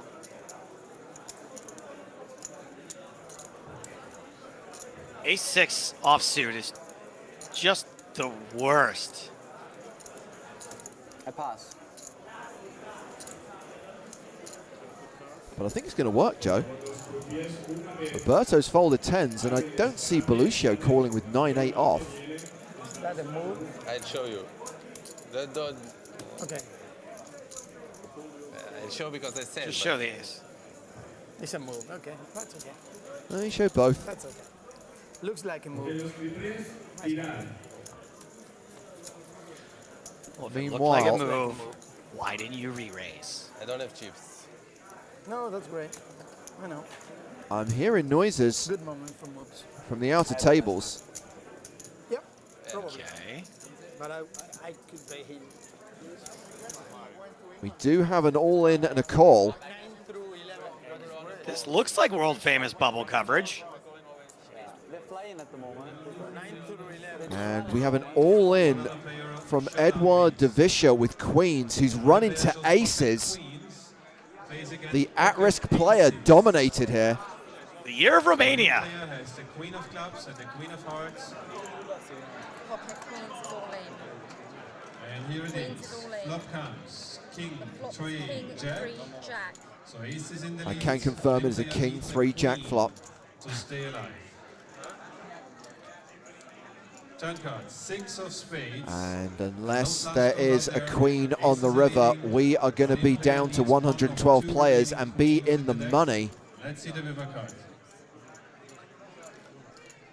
The bubble bursts as Edouard Devisha busts in 113th place. The remaining 112 players have cashed in the EPT Season 7 Barcelona main event from November 2010. Guaranteed a slice of the €3.79 million prize pool, and that brings day 2 to an end. Hey guys, Still puts a smile on my face. enjoyed it, yeah? Pleasure. Seeing everybody cash. And at the end of day 2, it's Bryn Kenny, the beast, who has the chip lead. Dominic Nitscher is in the top 10. Notice that both Roberto Romanello and Julio Beluccio have fallen off the leaderboard. So we had a question yesterday, Joe, about the TV shows, the original TV shows that were produced, and about the commentary. And I think it's fair to say that going into Season 7, we didn't really have a plan. I think that there'd always been this desire for some time that we should actually have a regular commentary lineup, because up until this point, it had always been whoever was available. Sometimes I was working... Yeah, basically, I was kind of relatively consistent by this point. I'd done all of Season 6. I was clearly going to do all of Season 7, but who was the co-commentator going to be? And, we had a mix of people through Season 6. But someone who'd worked on the... So, for example... Those TV shows that we last showed at the tail end of our last run of retro streams, we had San Remo and Monte Carlo. So San Remo was William Reynolds and Monte Carlo was Gavin Griffin.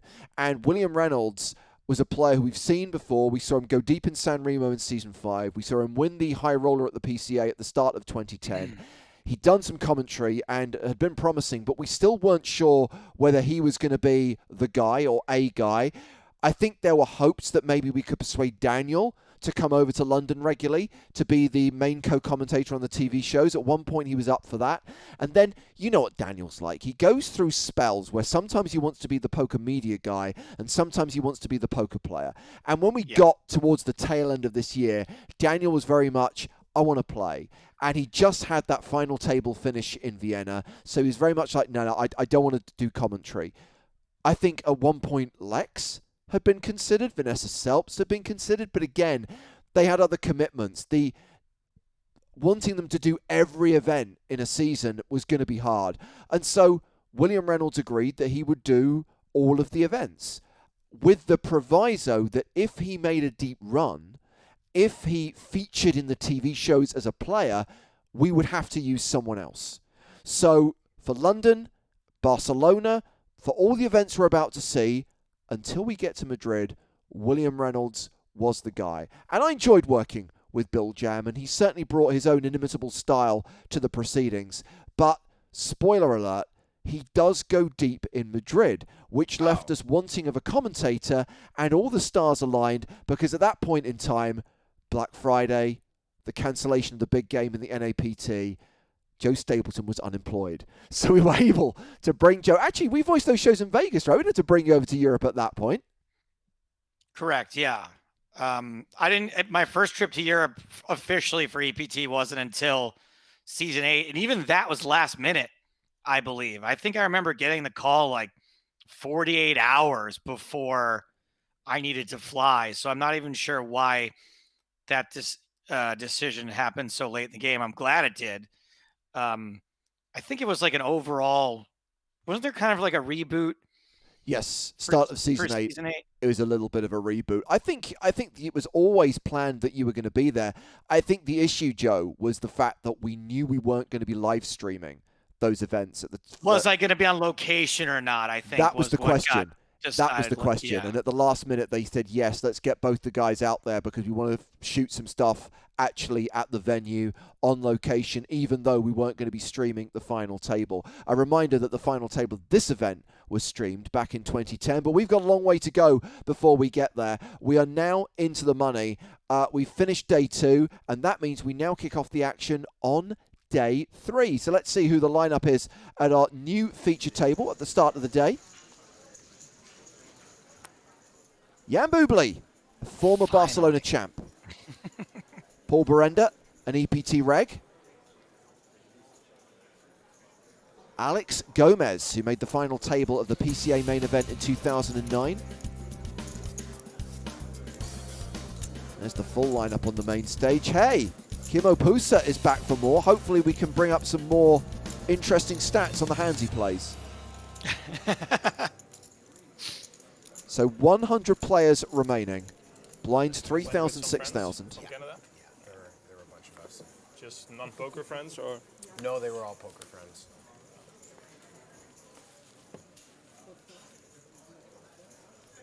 I was expecting that conversation to go further. Gomez all in with Jack 10. This never ends well with Jack 10. Oh, that was a very quick call. This is David Nunes, who's picked up aces. Nunes, your business. Only. Easy. Did he just kiss the ring? His own ring? That His takes- what ring?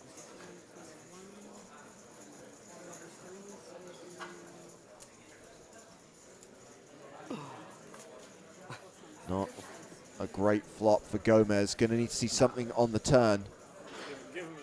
Check the 8. King of spades. And 9 is actually better. Yeah. Drawing dead on the turn. Alex Gomez eliminated. He's the flake. Out in 99th. More like Alex Gomez. Cashes for 7,500 euros. We are now into the money on day 3. And we have Elke all in with a king high flush. You see Chris Cohen? I did. He's adorable. There he is.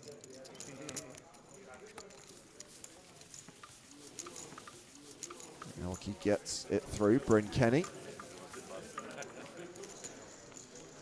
Staying on the outer tables. Carlos Mortensen all in with ace-5. But he's run into ace-10. All red.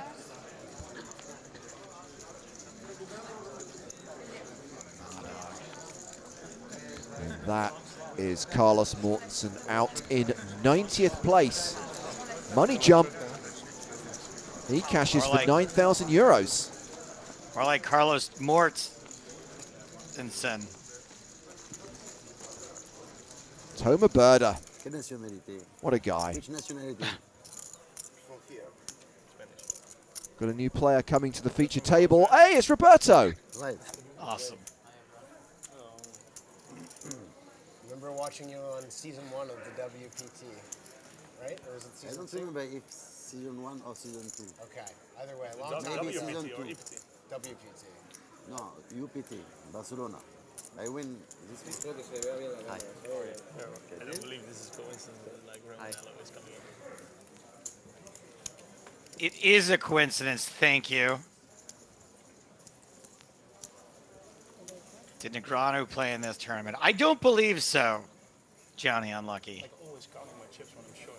I want to know exactly how much I got. I think we would have seen him had he played. Comparison to online. Although they did exactly know what you got. pick up coverage on day 2, so maybe he just went broke on day 1.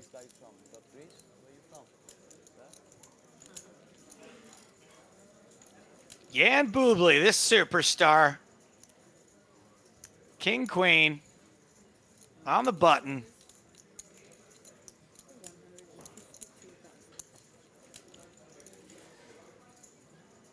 Paul Berenda, missed this guy. Super nice fella. Very reasonable dude. I don't know why I remember that. I've always wanted to go out on a bender with Paul Berenda. Oh man, that would be awesome. This is a weird 3-bet out of the big blind. Yeah, so Todd Sisley's made it 38,000 with Jack 8. Action back on Bublé on the button.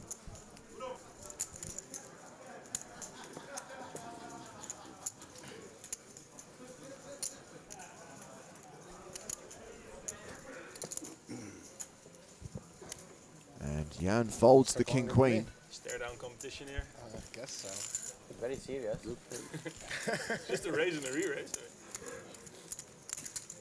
Let's see a flop. Sisley getting a little out of line against the old stalwart here.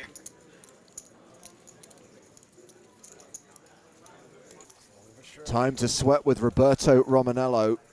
Blinds are now 4,000 to 8,000. We are only going to see Roberto's whole cards in this particular situation.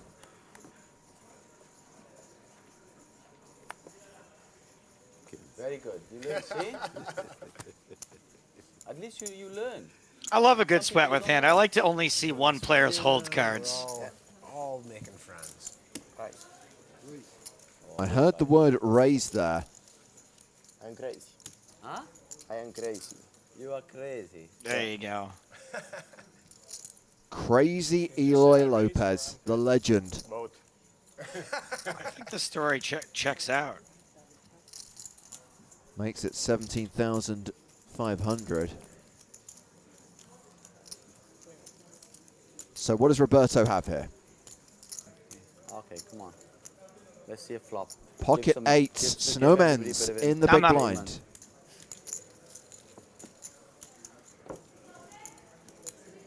Can we just one-time flop a set? In No. Sorry. Never. Never easy. It's never easy in poker. All right. The current plan. Checking. What is that, like a full pot size bet? Like 3/4 pot? It's so suspicious. Why so big? I think it's better if we had a... I don't even know what would make this better other than an 8. I guess call once. Blockers. He can't have a king now. Are you sure about that?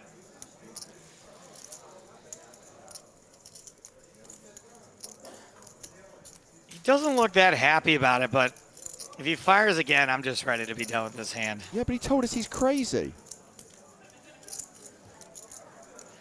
Here's something a mistake I make a lot, which I'm not sure is happening here, but I think they have a king or they don't. And they can also have 9s and 10s, jacks, queens.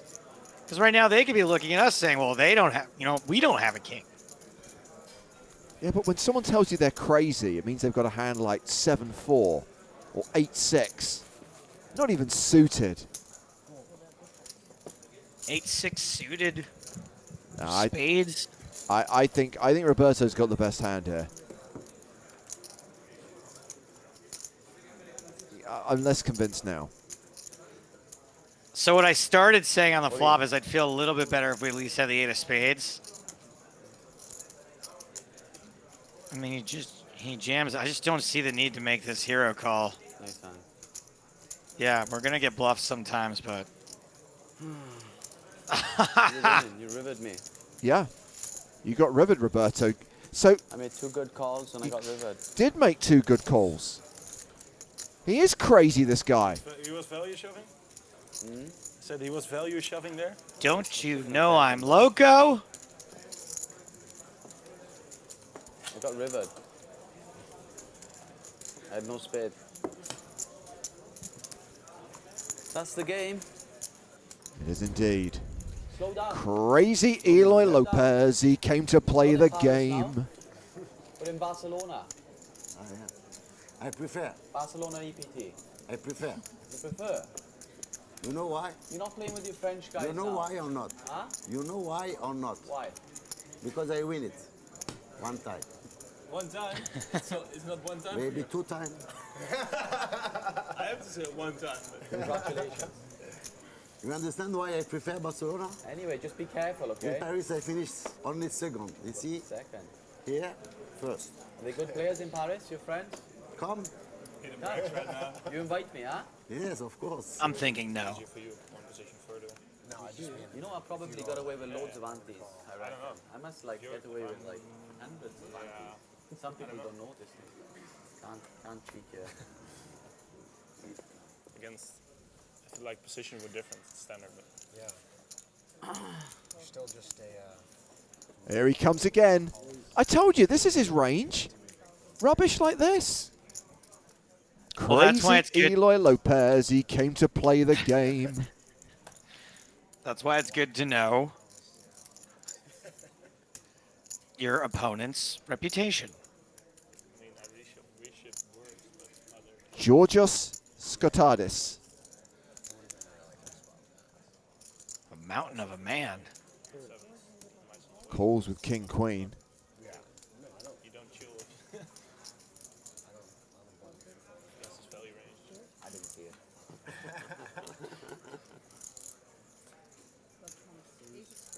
Ace, Jack, 3. Gut shot for Skotadis. No continuation bet from Lopez. Look at Skatatis.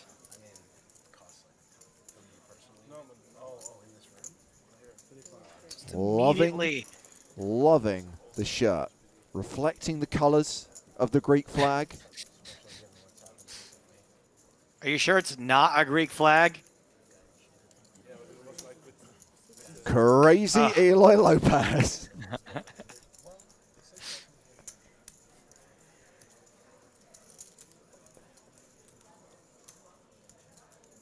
You know, normally when people say, "Hey, I'm crazy," it's BS. No, in this case, he's an honest young man. Pretty crazy. Hey, Skatatis ain't exactly sane either. He's got a gut shot. Calling here. He's got the best 80% equity. So Lopez picks up the best draw and the best hand now with a pair of sevens. Always coming seven.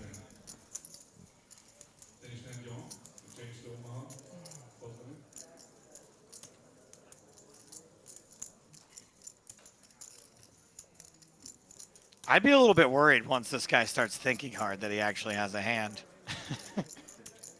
That's cheaper now. Yeah. Why is it so cheap? Hello? Barato, barato. Eh? Cheap. Very cheap. It was 63 before.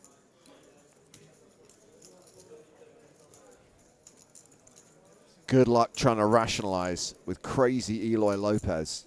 I like this Skatatis guy a lot.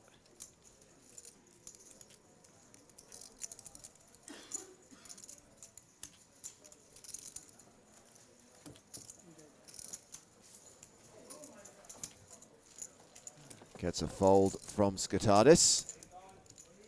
Good laydown. Go crazy Eloy. Well, there's another Lopez in action. This is Carlos Lopez. He ain't crazy at all. He only plays aces. He's all in, but dominating Elke, who's got nines. That is a 9 on the turn.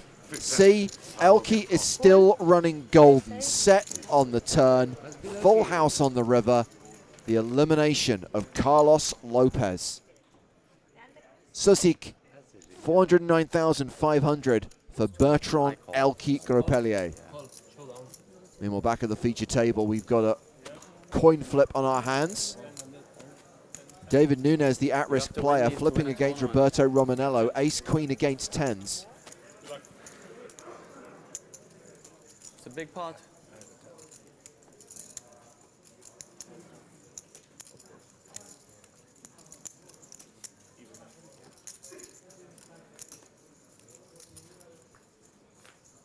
Jack 7 deuce.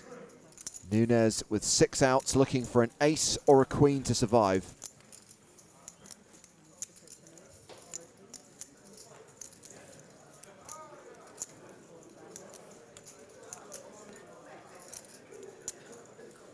Same outs, one last chance to hit. Nope. Tens hold. And David Nunes is eliminated in 75th place. Cashes for 11,000 euros. Thank you, Tila.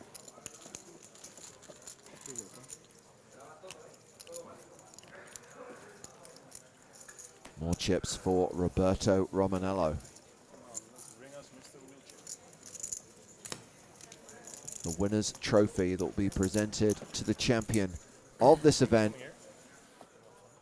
This is the 5th leg, the 5th event of Season 7 of the European Poker Tour, played at Casino Barcelona from the 22nd to the 27th of November 2010. And we have another all-in at the feature table.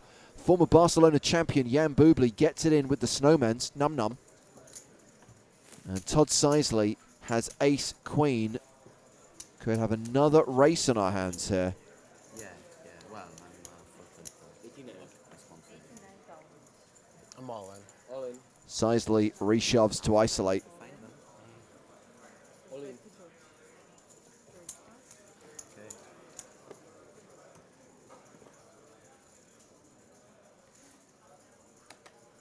luck, guys. Good luck to you. Good luck to you. Like Super Meat Boy versus Mario Galaxy 2.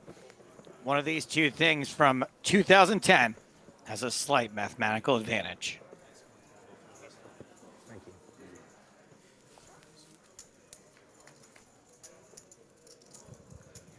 On the flop is ace high. And Jan Bublé only has one out. And 8 was folded pre. Can Bublé spike a one outer on the river? Nope. No repeat win for Jan Bublé. Oh, Berenda got left hanging. Thank you. 71st place finisher in Season 7, having won this event back in Season 2. And another all-in, Leo Fernandez, with top pair against Giuseppe Pantaleo's pocket eights. Which Leo is going to take it down? Fernandez is going to double up.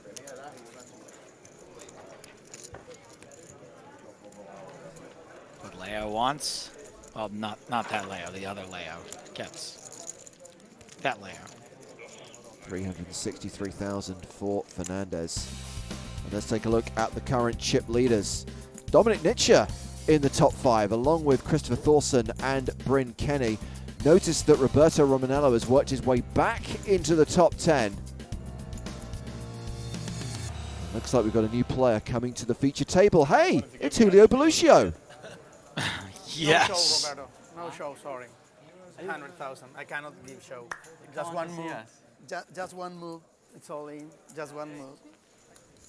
Here? No? Oh. That's Julio Gaston Beluccio to you. He's a bit more muted today, playing a 10 big blind stack. Sad face. Hey, still not quite a stack.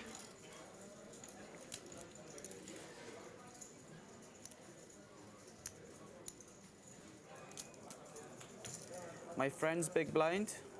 Yeah.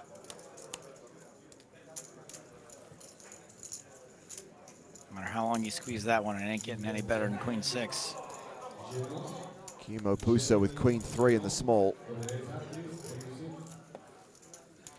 Bets enough to put Beluccio all in. Oh, and he's actually got a hand. Ace King. Good luck. That's pretty decent. Is that the play with Not a Queen pair. 3 there? I'm not happy. You're not happy? No, 60-40 is not. I prefer to have a pair. It's not 60-40. You are a 3-1 favorite. Bigger than 3. No. No offense, but I played with him all day yesterday. I really want him to win. He's a good friend of mine. Yawn.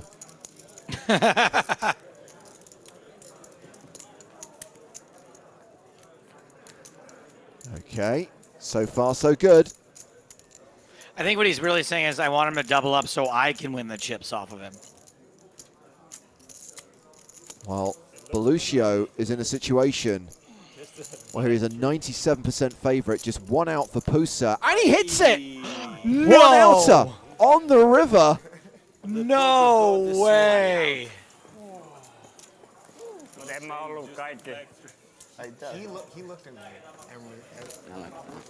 Nice to meet you.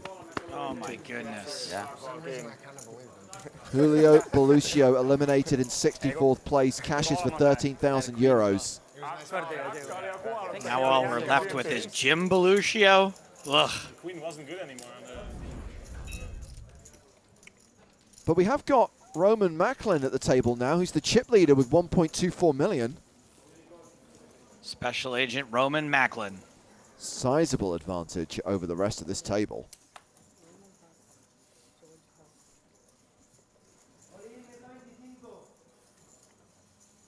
Ooh. Hello. Who's got the bullets, the rockets, the boots? Now that was a good squeeze.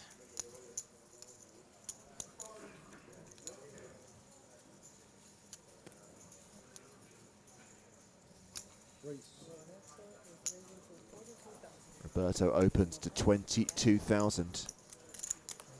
Paul Berenda has Kojak.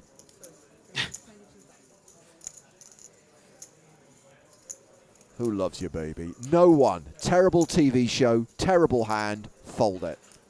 Berenda the defender. Ooh, all in.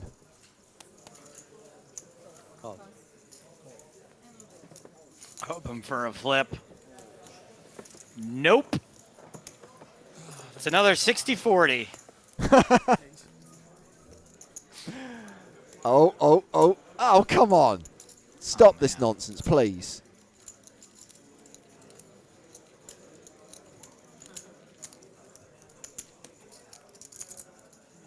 Well, Roberto is looking for an ace on the river. Barry Greenstein to eliminate Paul Berenda. Instead, it's the full house for Berenda. Berenda is your frienda. Nice hand. I don't think he meant it. How much is it? 97. Okay. Poker's so dumb. Look at Roberto Romanello's worm. Okay, now I'm gonna keep this duck. 97. He's earned it, eh? He's Yeah, done his hard work. He's doing better now. Where was Berenda when we had all the perms at the table? Oh, Elke at risk here. He's run queens into aces. It's Jesus Cortez Lozano with the best hand here. Clubs do not help. No queen on the river, and Elke's EPT Barcelona run comes to an end. A 56th place finish, which is worth 13,000 euros. Here's his Cortez Lozano up to 950K. Jesus. Nearly $1 million.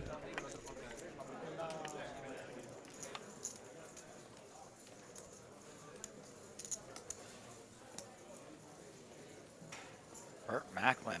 Huge chip lead. Uh-oh. Crazy Elo. Oh, he's folded. He just folded ace jack. Okay, That's how well, crazy he is. it's King Jack for Georgios Skatadis.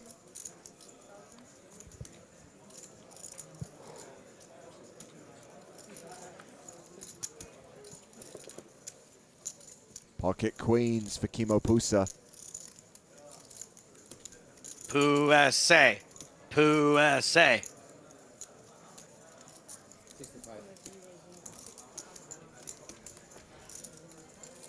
Is it Neil Channing? No. We should just do that, though. We should just make up that certain well-known players are at the table. There's Gary Turnbuckle. Hearts for Skatadis.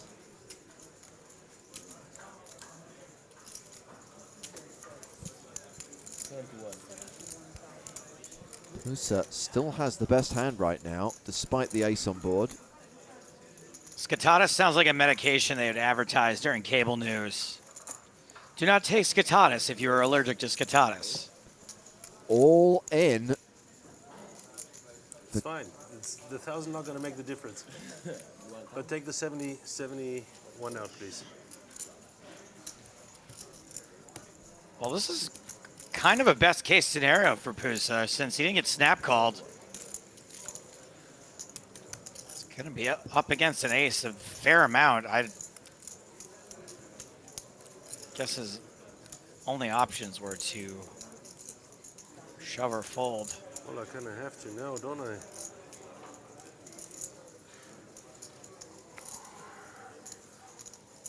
Skatadis is getting like 3-1, a little less than. Nice call. He's called, but I'll tell you now if it's a nice call. you're still ahead, Pusa. Yeah, I think Pusa thinks he thought about folding an ace. Come on, even the king.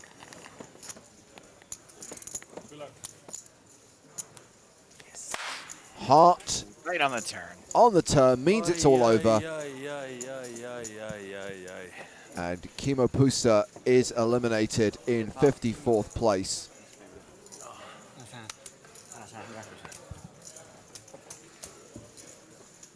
Jesus.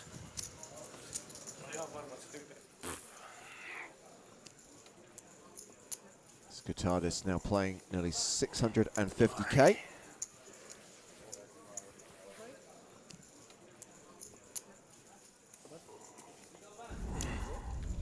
He's been awfully quiet.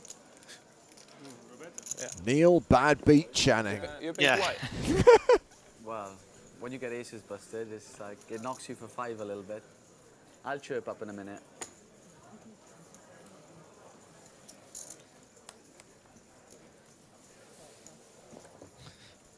Action on Todd Sisley.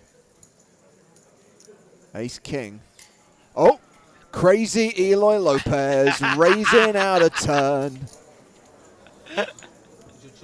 If you raise, no. So Yeah, can just do can you whatever just you want. explain to me my options? You can do whatever you want. If you are raising more than this amount, he can do whatever he wants. If you're just calling, the raise So you can stays. take it back now, right? Then. No, leave it like this, because if you call, the raise is gonna be. And if the I amount. raise, If you are his raise- raise does not count? Yeah. It's not- yeah, you open the action again. Thank you. So if you call, his raise stands. Sorry. That's okay. Now think wisely about your Sisley. If he raises, Just can he call still and make him raise. Yeah, because he's opening the action.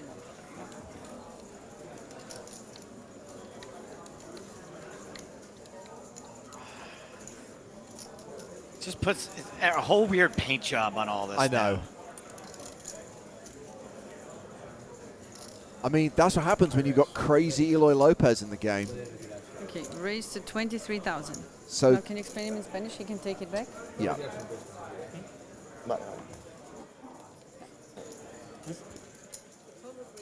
You didn't understand. He feels so I guilty. just asked if he gets the money back, and she said no. No, if you would have called, the raise would have stand. It would stand. Standard but he rule, raised. the moment Sisley opens the action, the raise is no longer valid and he can take it back. But if Sisley just calls there, the raise stands. I'm all. Is it on And- me? Yes. I'm all out. This guy. Is that the first recorded instance of I'm all out? I was waiting for you to say Was that it? Really? No, I'm gonna definitely I'm gonna not. have to get a new one. New catchphrase. Huh? New catchphrase. Yeah. Neil Channing's loving being at this table.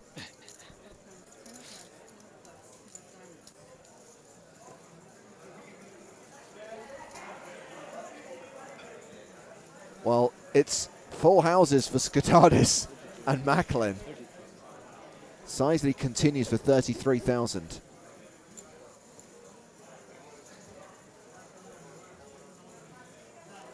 I think Roberto Romanello's done that gag at least once before at this event. I think when he was on the feature table on day 2, he did it at least once.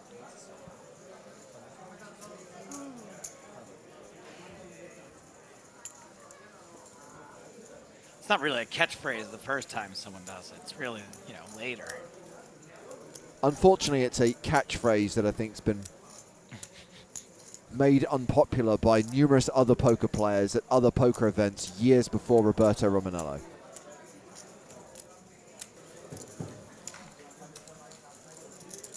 Raise from Skotadis on the flop, wins him the pot. What a raise there. Nice protection. And look at that worm.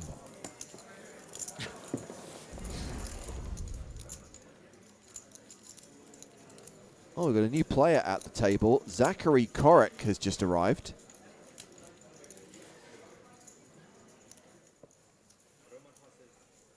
What happened to Macklin? He don't look like chip leader no more. You understand it, George? Yeah? You understand? We shoving. Zachary is all in. Again. And again and again and again and again. You push and I'll say Oh, okay? America. Hold on, I think Neil Channing's got a hand. He sure I already like looks like Zachary. it now. He makes good all-in bets. How lucky are you that you're thinking of making this call here and you're flipping? I mean, come on.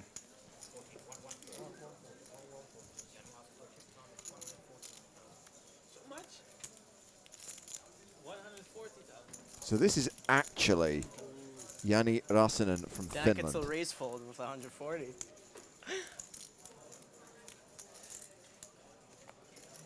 Cool. And he's going to call. with A7 of Put hearts. stack forward because it's confusing. Make the call. All in. Crazy Eloy Lopez came to play the game. Okay, now push all He's your third stack in with King Jack suited. Yeah. 300.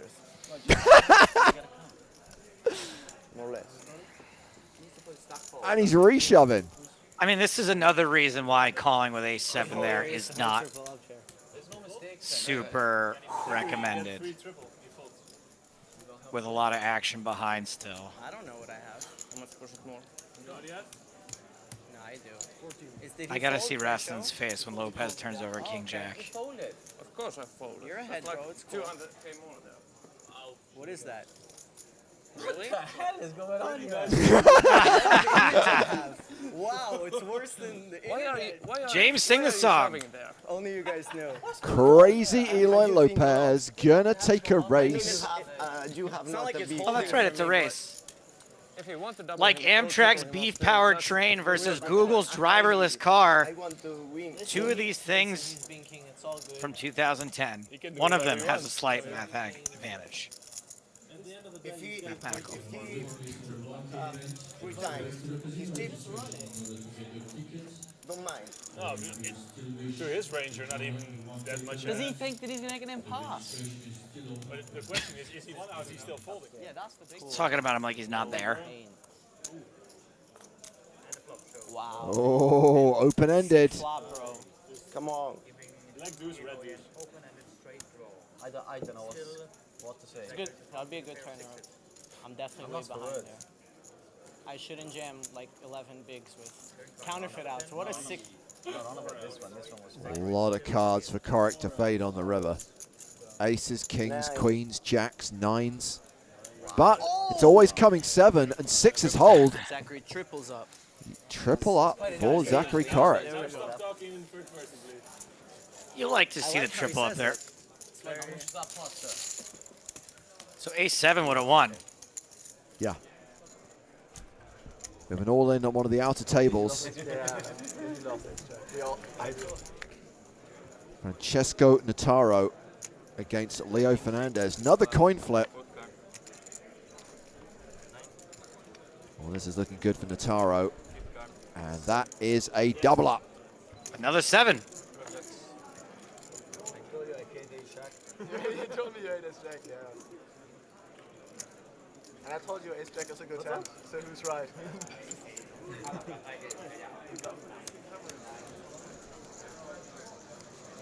All in here. Former chip leader Luis Arufas.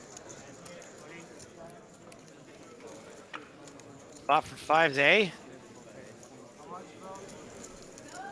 2 pair for Andre Daniliak. 178.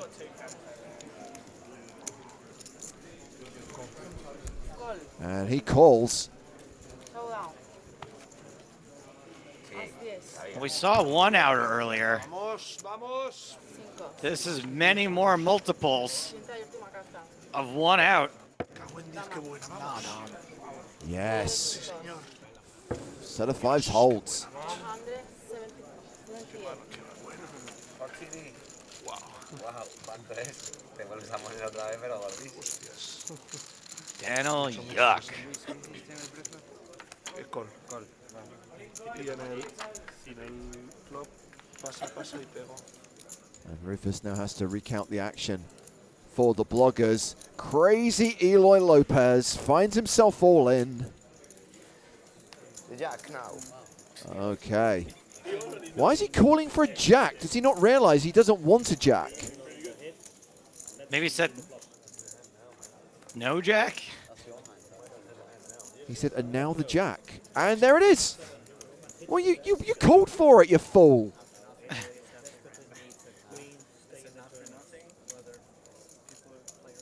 But, you know, he's... Fertile. You fertile in is a very... It's a queen on the river. Sorry. Crazy Eloy Lopez. Now he's cash in out. 42nd place finisher, 15,000 euros. I'll miss him. It's poker. Enjoyed it. I also enjoyed it. Another all-in. Giuseppe Pantaleo at risk with kings against Christopher Thorson's ace-10.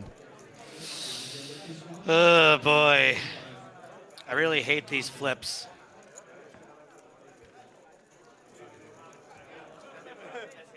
No. He can't even watch. Kings holding. But he can watch. Holding. But I can't watch. But I can watch. But I can't. And okay, show. No Greenstein.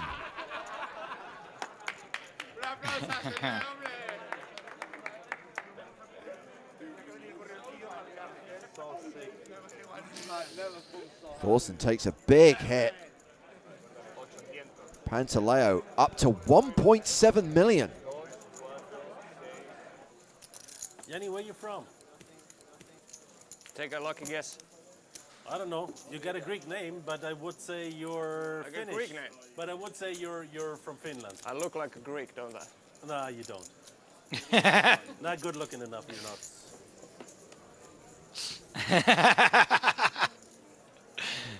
I like that.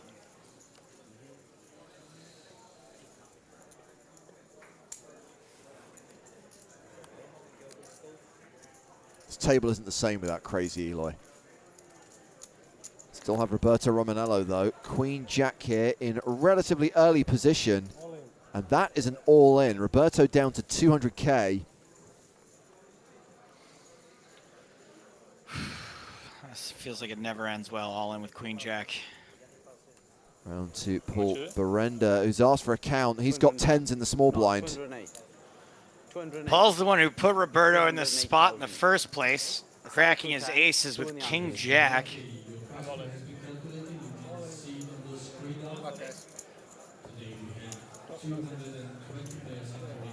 And these guys are a-flippin'. That was the thing. I don't want to see it. Like the other guys versus due date. One of these two things from 2010 has a slight mathematical advantage.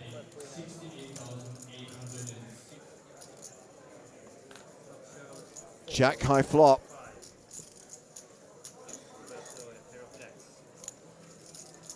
Looking good for Roberto Romanello to get a double up here.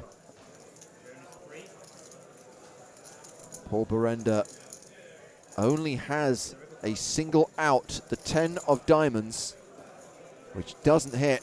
It's two pair for Romanello, who doubles up and survives. Sorry, pal.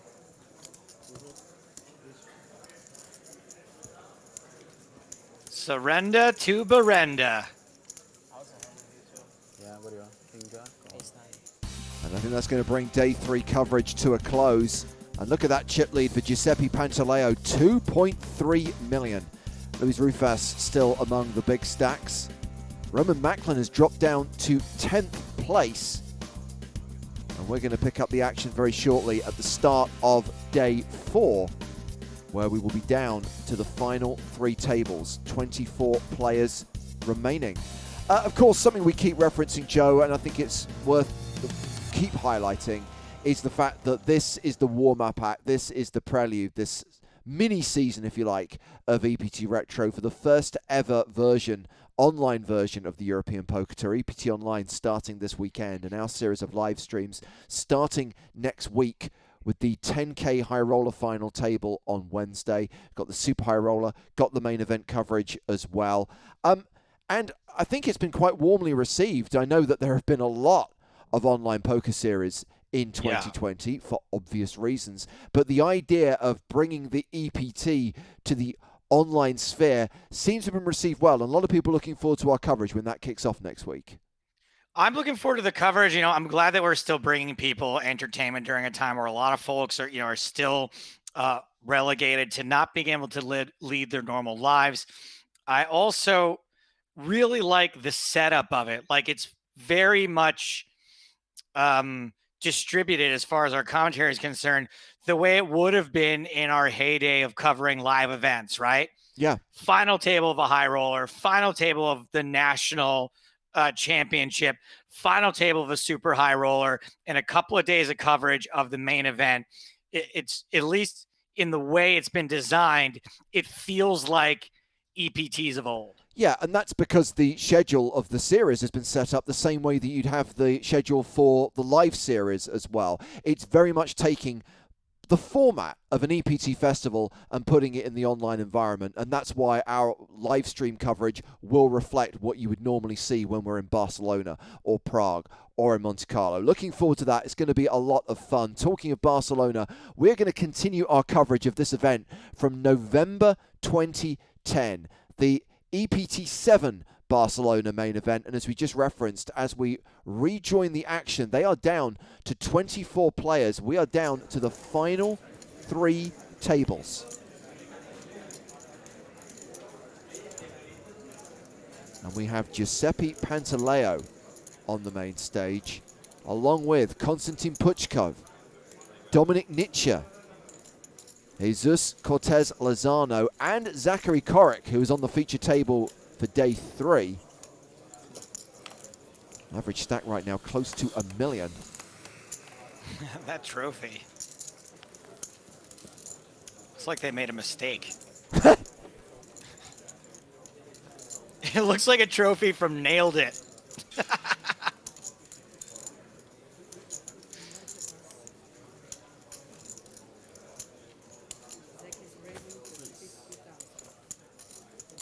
Korik opens to 50,000 with ace-8. Ace-10 for Dominic Nietzsche. He is all in. And even way back then, just knows exactly where he's at. It's 270. How much? 270. 270? Damn, kid. This is where it probably helps to know who you are in the digital world, right? I should call time and run around and ask, but...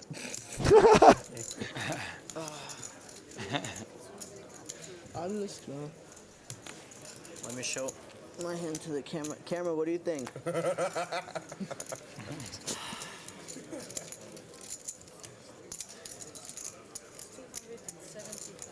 Total. Yeah. 220 more. Since I don't know any poker math, I don't know if it's right or wrong to call. But, It is quite wrong. Almost again. Any hand. So I'm not that way. Dominic would shove with. I have an ace. Marina, what do you think? You can't tell me? No. She wants me to win. I'll spew another time. Sweet. Good hand, dude. Solid decision. Maybe you're on paint. Huh? Probably shoving paint too. All good play. I had a paint card. You had a pair? No. What'd Did you you say? have a pair? No, I had an ace. Oh, you had an ace. What ace? The one? Not that good. It's alright. Ace King, was that a bad fold? Hello to Victor, who says, I've listened to your whole podcast today dedicated to Shade and the Stu Unger movie. Victor, did you watch the films beforehand?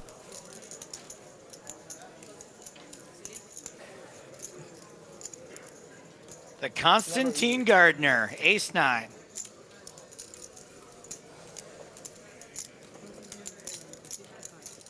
Puchkov opening to 55,000. We've got ace-king here for Alessandro Longobardi.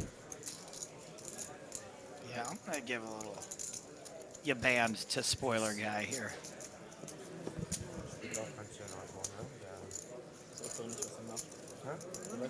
If this guy is not a surfer, what is he doing with his life? Longobardi? That'd be like Chris Moneymaker not playing poker. That person looks familiar. We've got Giuseppe Pantaleo with ace-queen. Oh boy.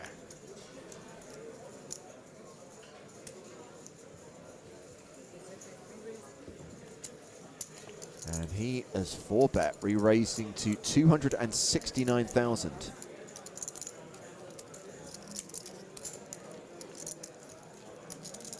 Well, it's gut check time for Ace King. Oh, so many chips too.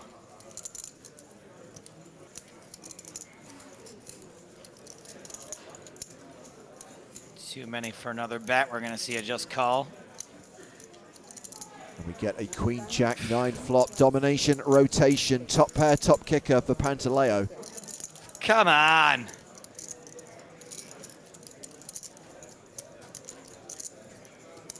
Come on.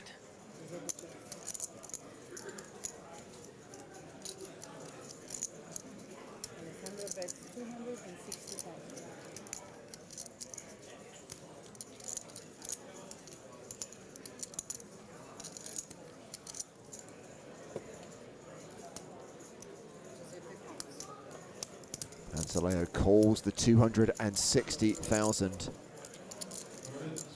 I'm not really sure. Does not improve on the turn. Like, I know you feel compelled to see bet there. Yeah. But I just wonder what hands you're really going to get to fold. Yeah. Like, eights? Even, you know, what's like the worst hand that's 3-betting you? Ace 10, I guess, maybe, but you're beating ace 10. And the double barrel. Yikes. 1.8 million in the pot now. 1.8 million in the pot. You can see him shake his head. He's furious, and I would be too. What is that? I didn't see. Here comes the mini slow roll. Right, take it easy. There's equipment in there.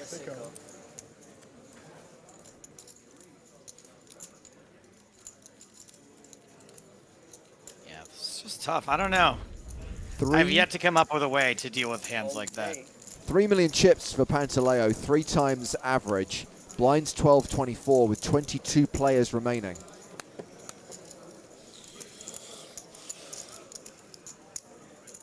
Pantaleo under the gun with King Queen.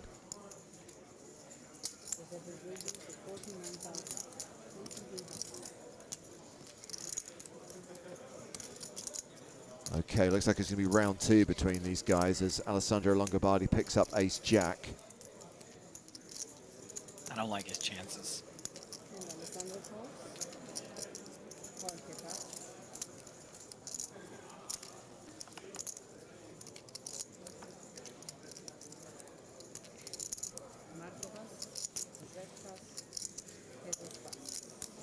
With everyone else folding.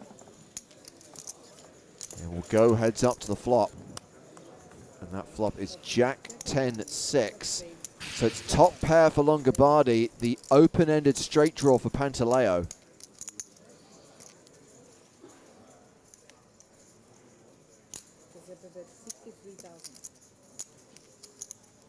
And a bet of 63,000.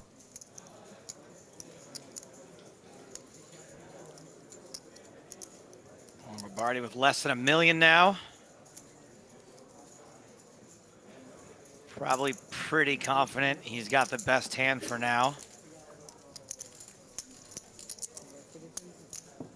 So many bad turn cards, and that is one of them. Dead. Longobardi, wipe out.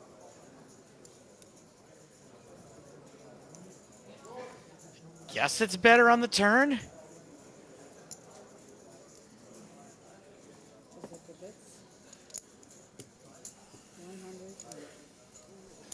$139K.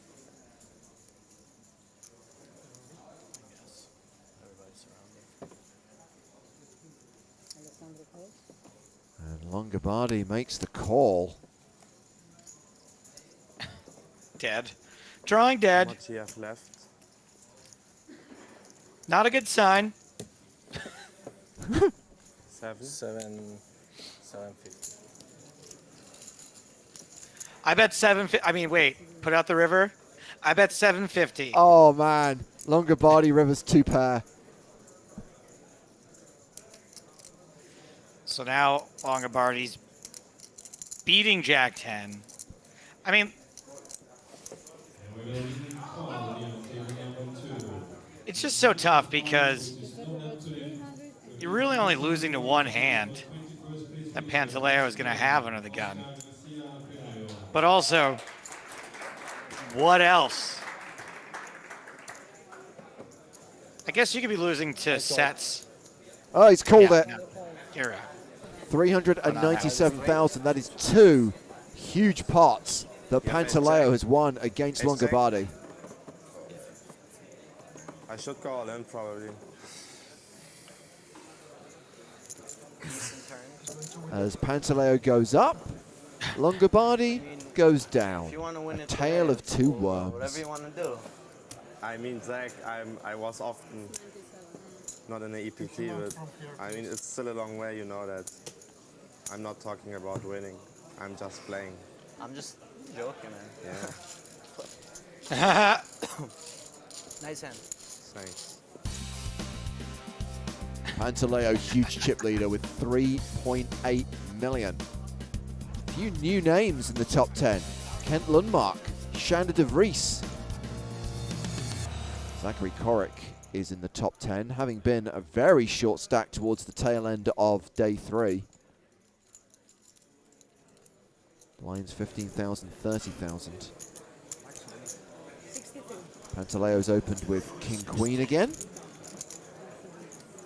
Welcome to the Pantaleo show.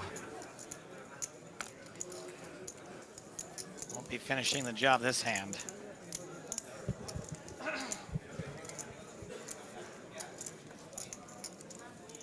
Round 2, Zachary Korek. 63. Defending with Queen 10.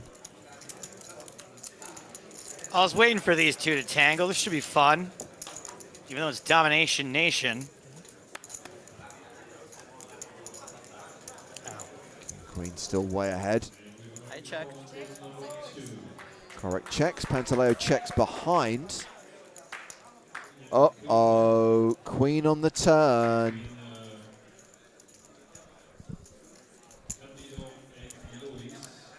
I'm so sorry, Zachary. Cork about to get popped. 77. Korek now leads for 77k, having hit top pair on the turn. Pantaleo with the much better kicker just calls. 162. And Korek fires again. No shot, he just accidentally gets a fold here, right, with the diamonds? No. I think. I call. Pantaleo calls. Leo. Nice call. I really thought I'm value betting. Korek. I guess I should have checked. I suck. Nice hand. Actually, I would call with a lot of hands, so. Who, you're going to make call it, for? Yeah, you make a good value value betting. bet. It's weird. I was like thinking about... raising the turn? No. That about your sucked. hand. I mean, I was sure you had a queen or probably a flush. Good luck, everyone. Well, here we have an all-in. Kent Lundmark has called the shove from Skatadis. Kent Lundmark.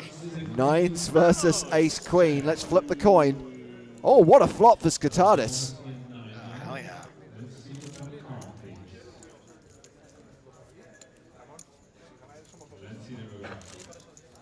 And Georgios is going to double up through Kent Lundmark. I like that, dude. He's got 1.6 million now. Very well who we are. Don't know what. Why are we overlooking him wearing his phone around his neck? I like it. You're not going to lose your phone that way. Yeah. And you know he's not looking at it. You're getting Filippo Candio, right? Oh, Filippo That he Candio. starts just to sing when he's 62. all in. Unbelievable, this guy. I think Korek's going to be on pretty soon. I saw a king. Okay.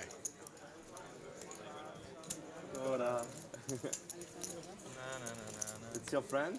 James, look, music unites us all. You start to play poker Except for that guy. He's not at the having same it. time? 6 months later. Hi. Oh, Snowman's num num. How much? Marco Bognani, as portrayed by Topher Grace, is potentially going to call here. Topher Grace sporting Vanessa Selbst haircut.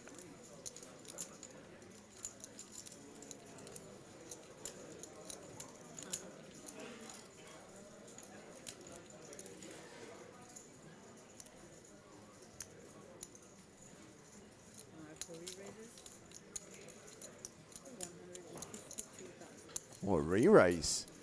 How much did you make it? He's made it 152,000, which is an additional 90,000 to you, sir, should you wish to call his wager. You do also have the option of re-raising, which you have done by moving all in. There's the all-in. 800. 7. Bognani's played relatively snug. You hate to see all that tight play just to get it in as a huge dog. Nice hand. It's not over yet, man. That's probably your best hand when you forward shoving.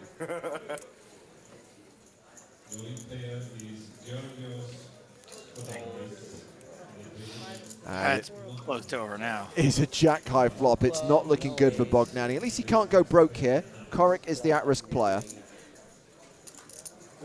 Oh, we have a sweat. Even if you would just call, check call flop. I mean, I guess, I don't know. That's so sick. It's still kind of sick. The money is going in there. Ah, yeah. I have an 8. You have an 8? I have. I didn't Don't say remember that. actually my hand. Oh my god.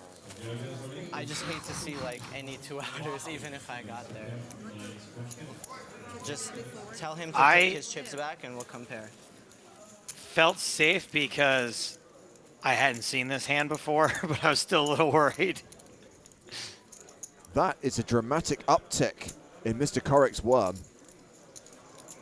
And that is the elimination of former chip leader Roman Macklin, eliminated in 17th place, taking us down to the final 2 tables, the final 16.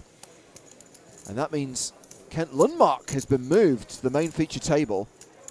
Speaking of worms, Kent Lundmark's dressed like the worm from Beetlejuice.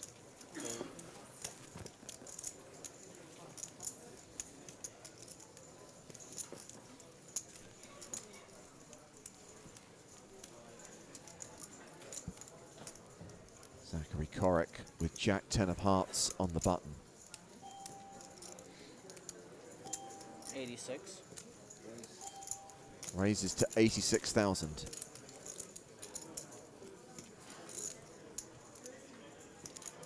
Skatadis with ace queen. I almost didn't recognize him with that hat and sunglasses on.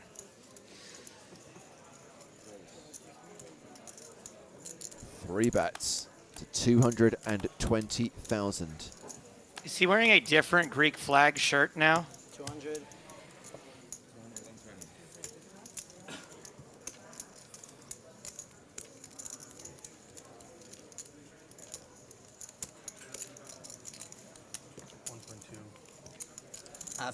After the raise, remaining. 1, 2, 3, 4, 5. All in. All in. Wow. Korik shoves with Jack 10. And now? And now he's really going to need Skatadis to make a good laydown. All into call. Does he want to call it off here with ace queen is the question. A tight laydown, excuse me. You want me to believe you that you're good there on the button, eh? To you, bro. Hey? It's up to you. Matchups are. I want to believe you, but I don't really.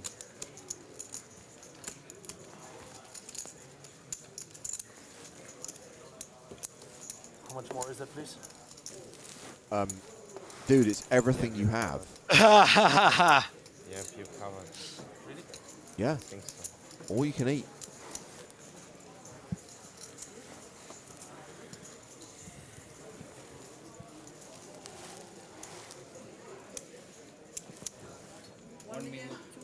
Oh, wow, that is covered. 1,100,000. Jesus. It is really tough to put your opponent on a hand that's got ace queen in jail here. That's a nice Especially double with the up, way the yeah, I don't believe the you the snap. button, Zach. Yeah. He calls. Good call by Skatadis. However, it should be pointed out that he's only a 58% favorite. And he cannot bear to look. It is a queen high flop. 2 queens on the flop. Queens. I need a Again. 9 or a heart. Again the 9. You hit the 9? Sigh at that flop. I had 9 and he had Ah, ace yeah. queen. Yeah, just the 9.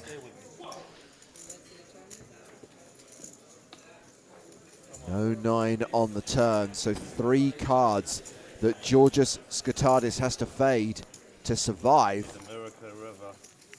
I've had him before, and I don't have him before. Whatever works. I love this kid. No 9. Double up for Skatadis. You would lose I have with more. aces too. Yeah, Korik is still in, but will be left short stacked. It's all good. I'm jamming there all day. I'm not really sure you should That flop. Need a hand. be jamming there all day. 1 million.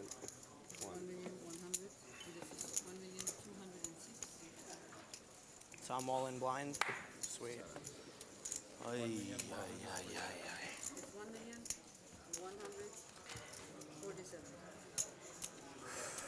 Kotatis, you son of a gun, you. You didn't believe it, man. Well, it seems that the stacks were pretty close, Joe, because Zachary Korik is under the impression that he will be forced all in on the next hand. I know. I have my reasons. That's the reason why you put him all in. Something like that. Yeah. He starts thinking Welcome. about ace queen. I would be saying thank you. I call, but not thank you. But I might not do it on you. yeah, when you're Welcome, betting the Pie ace Face queen, Poker what you viewers. expect, you call when the other one shoves.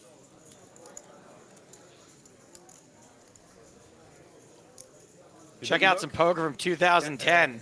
I look. Not too dissimilar from the way Pie Face plays. You'll be right at home. Good luck, man. Thank you. Oh, wow, we're going to see Lores finally play a hand.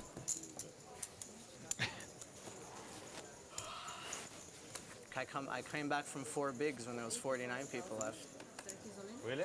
Yeah. But now You can't blame Loris for not playing much. He's probably exhausted One from and chasing less- John Wick. 1 and change. But if you win, you will triple up or something or more. It's true. Oh, me and you? John Wick. Flips. What he had? With I'm a flipping pencil. With 1.5 bigs. We're rocking. Ace 8 off. Ash out. Yeah. Ash out. It's suited Yo, though. yo. We all good. He's got a Spanish flag, but Ut is not Let's see how well I flip. Spanish for 8. Not really sure what's going on there. I think it's Och. It's like an abbreviation. Och. Oh, Colloquial. Okay, so Up and down draw. indeed, the open-ended straight draw for Korik, who's the I don't at-risk care player either way, here I'm and is going now straight to the flipping. spa.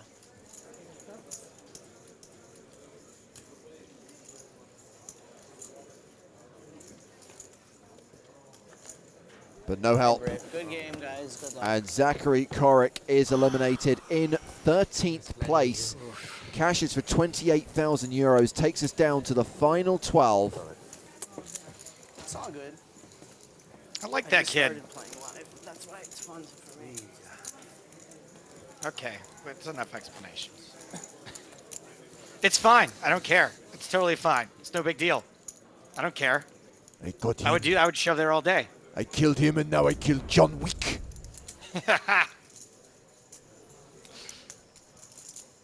Snowman. Gonna start Num num. more Ochas. Och. Konstantin Puchkov opens to 91,000. Former chip leader Luis Rufas has joined the feature table. He's got pocket kings in the small blind.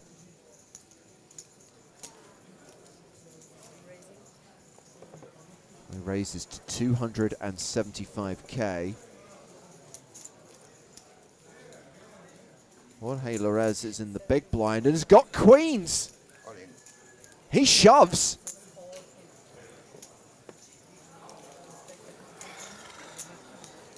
boy.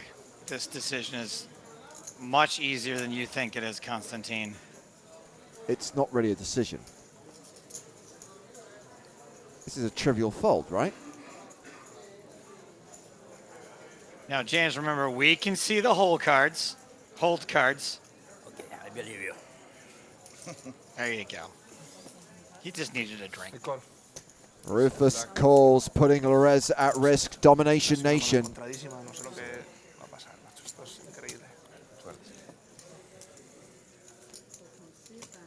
Isabel versus Ferdinand. Lorez has 2 outs, needs a queen. One last chance to hit. 5% chance of survival.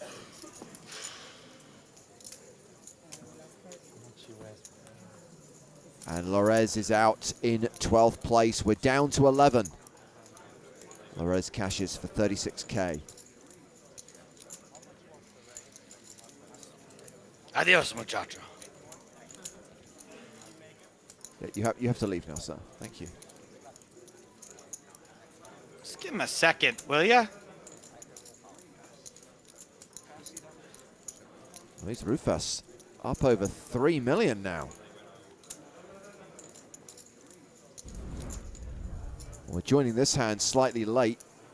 Giuseppe Pantaleo opened under the gun with Queen 8.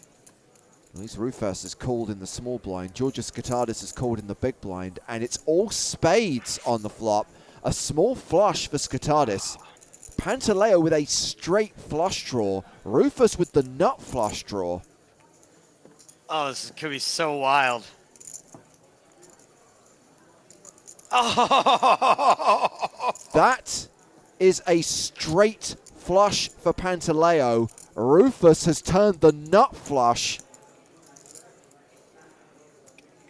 Not to be super critical, but maybe not the best hand to come to in the middle of.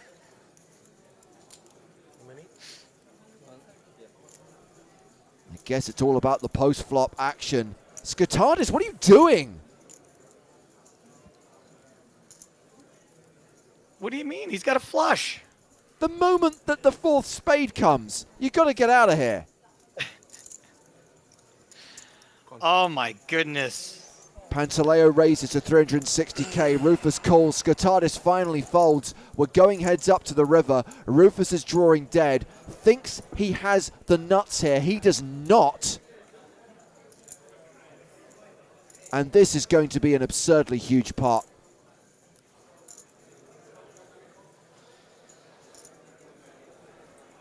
These are the 2 biggest stacks, right? You play your whole life waiting for a hand like this. To cooler someone this badly at this spot, at this stage of a massive tournament. 880,000 from Pantaleo. Tell me Rufus manages to just call here. I know it sounds crazy. Wow! He does call! Just finds a call. You gotta be happy though, you just called. Absolutely, that is as good Wow, what a nice check behind. as winning the hand. Yeah. I'm big blind. I had flush already after the flop. I was finished. So sick hand. What? I had flush already on the flop. I wanted to bet like 2 minutes. No one cares. You think it's too much? You would fold 2 million? No. You don't know? I mean, yeah, I think if you're Pantaleo, you get all of it there if you bet all of it. Oh, yeah. No? No, I think I called. Yeah, yeah. So now we have Puchkov with aces opening to 100K. You guys, did I mention I flopped it? He's still going to be saying that in like 5 hands time, right? Rufus tilted. Oh, he said call, even still. How much is the raise? And the call? Yeah. Rufus calling on the button with Jack 8 of clubs. Pantaleo in the big blind with 5-4 of hearts. Look at you make a straight flush. You're like, 5-4. I gotta make another one. Make a steel wheel, guys. Anything can happen. Oh, come on. Oh, come on. Just the 1-4. 1-4, 1 heart. 2 clubs and a jack against aces. Again, pretty train wrecky. Puchkov continues. Still has the best hand right now, but Rufus has the best equity. Top pair and the club draw.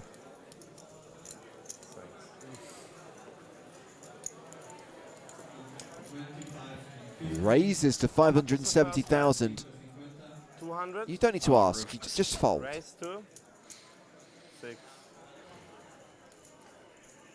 You have fall? I have cards. I'm thinking.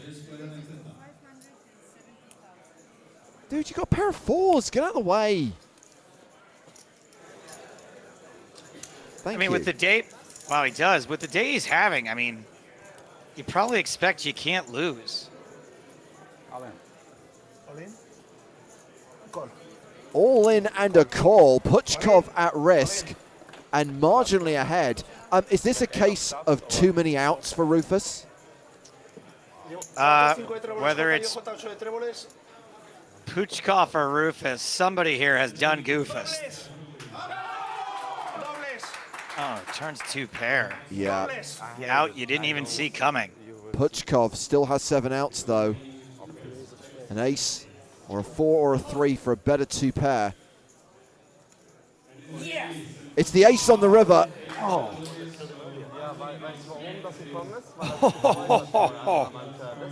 Das Ace of Spades hat ihn getötet vorhin. Der hat das in der Hand und callte dich. Anders callte dich nicht. Barry Greenstein allows Konstantin Puchkov to survive. And Luis Rufus out shortly afterwards. Schluged in 10th place. Down to the unofficial final table of 9. Pantaleo the chip leader. Puchkov not that far behind.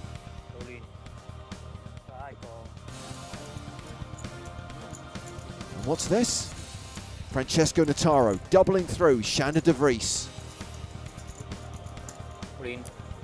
Francesco Notaro all in again. I'm all in. And this will be Notaro doubling up through Georgios Skatadis.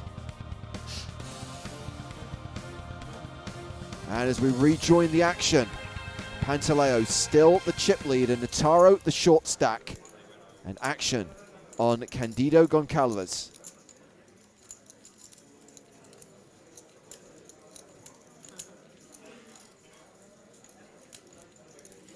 A re-raise from Jesus Cortez Lozano with kings.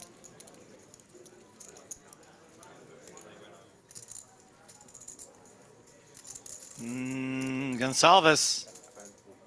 You can still Gonsalvage this hand if you just fold.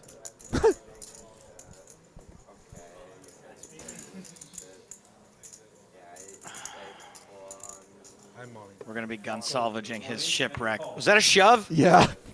Oh, my goodness. I mean, why? Why would you do that on the final table bubble? Like, just seems so unnecessary.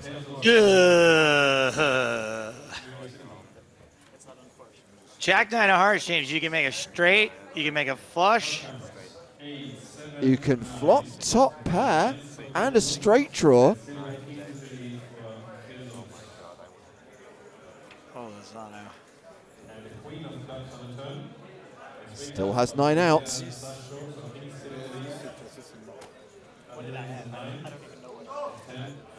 Gonsalves. Gonsalves. Out in 9th, cashing for 50,000 euros, and we have our final 8. They play down to the final table on day 4. They will come back on day 5 to play down to a winner. And these are the finalists. So Francesco Notaro makes it to the final table with a short stack. There's a few players we haven't seen, really. One. Thor Stang, Xander de Vries. They're kind of new to us, right? Oh, yeah, Xander de Vries as well. Thor Stang. I How know. have we managed to avoid seeing a guy named Thor and then his last name is Sting in the past tense? Absolutely. Well, we're Thor going to see Sting. him. We're going to see him at the final table because we are going to play this out to its conclusion. So let's just recap where we are at right now in this event. EPT Barcelona from 2010, the 5th stop on Season 7 of the European Poker Tour, took place from the 22nd to the 27th of November, 10 years ago at Casino Barcelona. Started with 758 players, being a 5k buy-in at a prize pool of nearly 4 million euros. There is 825k up top, the big sums still to be awarded as the final 8 play down to a winner.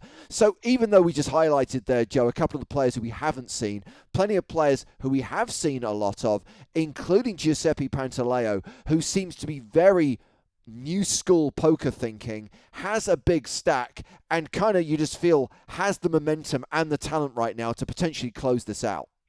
Yeah, he's got that perfect storm of what you would expect from a champion from this era. Obviously, momentum, as you mentioned, does seem to have a slightly better grasp of ranges and sorts of things that are going on. And a healthy dose of ego, too, it feels like. And, you know, that's something that maybe is a bit of a turnoff as a viewer at times, but I do think it is a beneficial quality to have in a poker player. James, I want to pose a question to you, which may be unfair because you might know the answer already. I think that we know who's going to win this event. I want to guess who gets schlooged. I was going to ask the rhetorical question, which is who's going to win. Many of you watching will know who wins, and we asked to keep spoilers out the chat because we're trying to take a fresh look at this, and many people will be seeing it for the first time because the TV shows aired 10 years ago. But yes, you've asked the key question, Joe. Is anyone going to get schlooged? If so, who? There's only one way to find out, and that is to kick off our coverage of the EPT Season 7 Barcelona final table. Blinds 30,000, 60,000 with a 5k ante.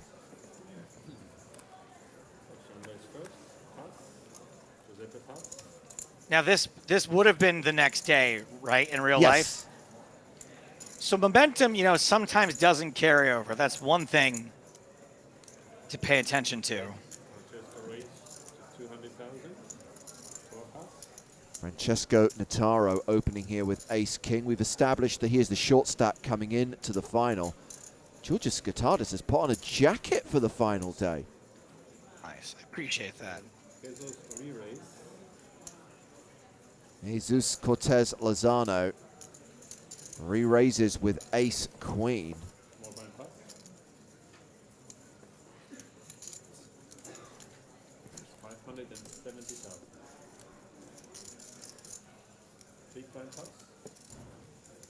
I actually think that modern poker would not always be a re-raise on the button against a raise that early. Not horrible, but ooh, and calling it off too. Yeah, Lozano calls, and it is domination nation in favor of the Italian. Who could get a much-needed double up here. Probably. 77% favorite. I'm feeling a queen. 10-5 deuce on the flop. Ace of clubs for Lozano. Watch out for runner. Jack of clubs. Okay. Lozano only has 2 outs now. Notaro just has to fade a queen on the river. And it is a queen! Oh. Domination rotation. Look at the crowd watching this final table. That was another tournament, wasn't it? No, that is the audience watching the final. Oh, man. There is the chance here, Joe, of a Spanish EPT champion with Jesus Cortez Lozano at this final table, and they're delighted to see him win that hand and eliminate Francesco Notaro, who cashes for 70,000 euros in 8th place. Oh my God. Everybody screams, queen, queen. It's all skill. Don't go all in against me.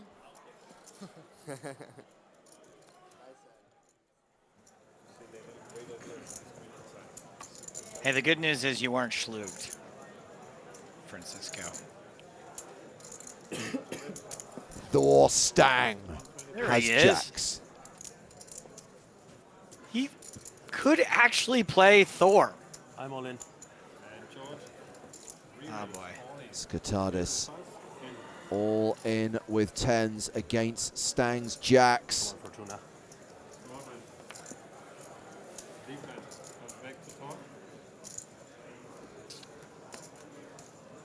I call. And call. Again, a domination situation, and Skatadis is the at-risk player. Whatever happens. Let's see the phone. Easy to say when you're the 80% favorite. Not a jack. Please, not a jack. Oh, now he's changing his Not a tune. jack. Not a jack. It's a 10 a good card? No. Just a 10. What about now? Jack? He'll take the jack How about a now. jack? We'll take a jack. Skatadis needs a 10.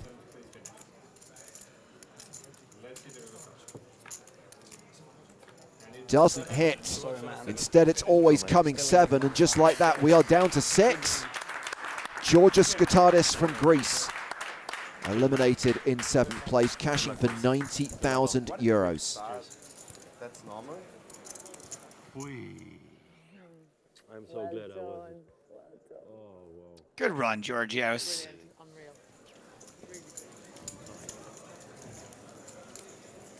It's too bad we didn't see that much more of him after this.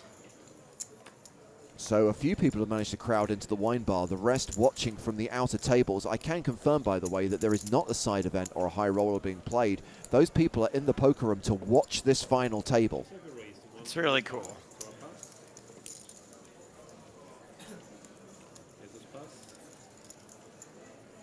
I mean, obviously, Joe, we're not going to cover the Season 8 Barcelona main event won by Martin Schleich. You might remember there was a similar sized crowd for most of that event. Sure enough, by the end of it, in the early hours of the morning, once they're down to the final 2 or 3 players, most of the crowd disappeared.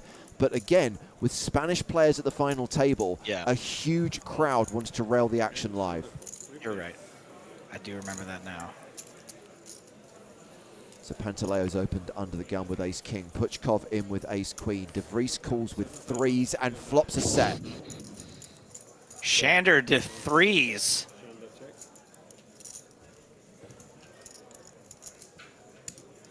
Ace-king drawing stone dead.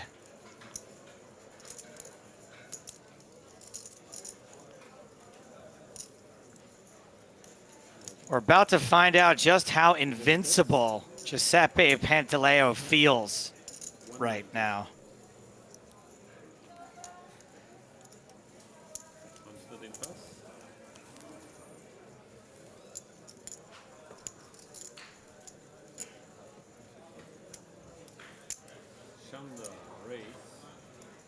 Raises to 525,000.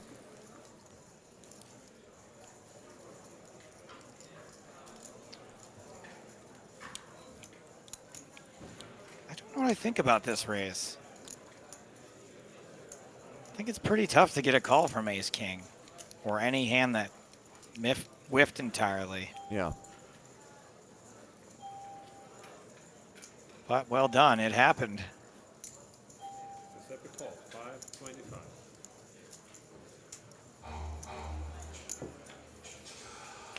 Turn card, deuce of spades. I'm so glad that we still have that alert for the change in blind levels to ruin the tension of dramatic poker moments. Here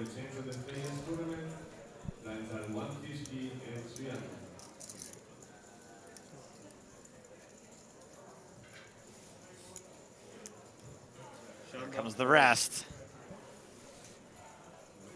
It's a little bit more than pot. De Vries all in for 1.7 million.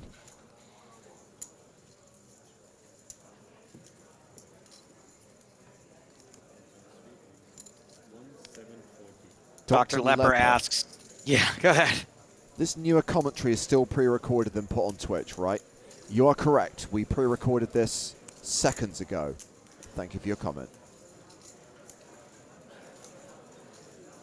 level plus, and Chandler wins the match. So Chandler de Vries gets the fold.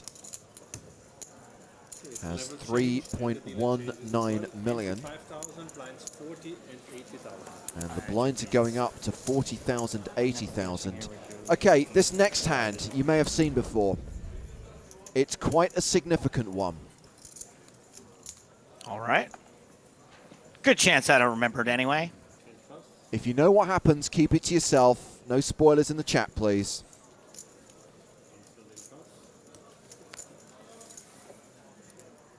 Giuseppe Pantaleo on the button with Jack 8.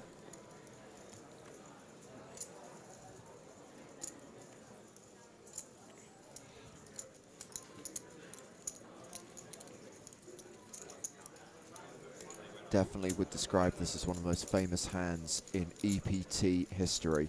As Pantaleo raises to 165,000. Action on Jesus Cortez Lozano in the big blind, who's got Jack 10.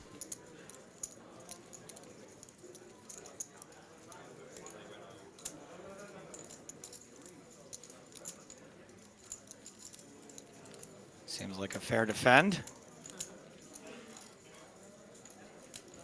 Lozano running fairly hot so far.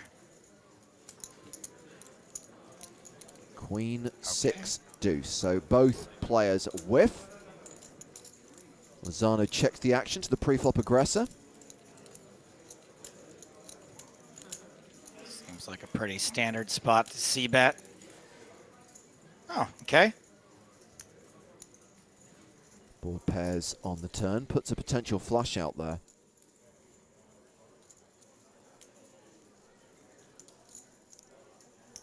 So with no c-bet from Pantaleo on the flop, Lozano leads turn for 230K.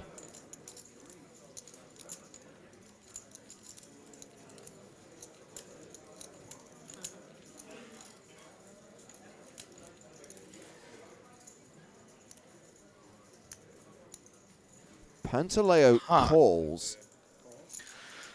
Well, yeah, this leads me to believe that Pantaleo is going to make some kind of move on the river because you can't possibly think you have the best hand. Well, with the board now double paired, you will note that they are both playing queens and deuces with a jack kicker. This is going to be the type of pot that everybody loves. Although, as you suspect, Joe, it seems that Pantaleo is getting ready to make a move. Lozano has bet 330,000. Pantaleo did not call hoping to hit something on the turn. He is going to bluff this river, raising to 790,000. How much? This is really weird because Pantaleo did not c-bet the flop, right? You would expect him to c-bet with clubs, with a queen. The only hands you wouldn't expect them to be any c-bets would be Lozano calls. Pantaleo mucks.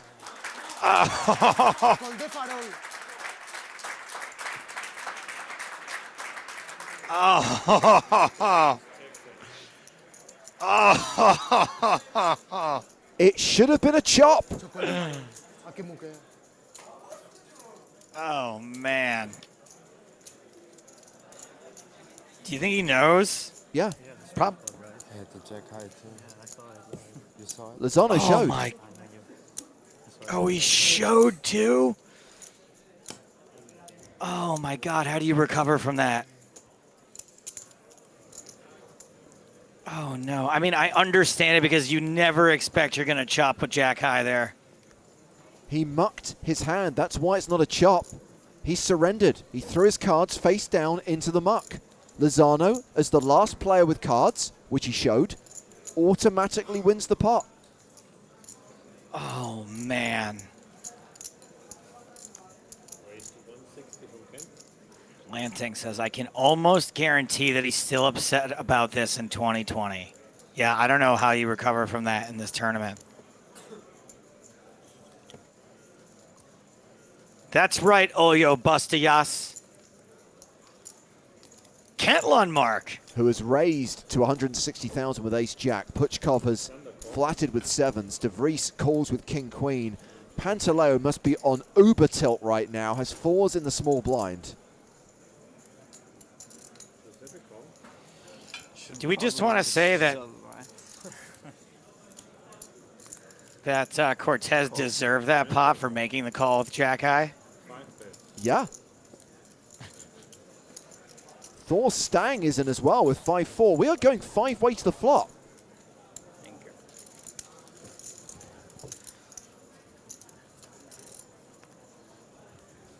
And that flop is ace, 5, deuce with 2 diamonds.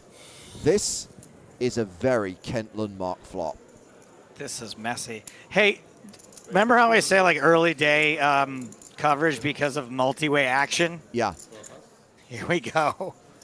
Interestingly, Pantaleo has decided to lead here with pocket 4s. I don't think it's going to work out for him. I mean, look, I don't want to read too much into it, but this is the kind of play you start to make when you're rattled, right?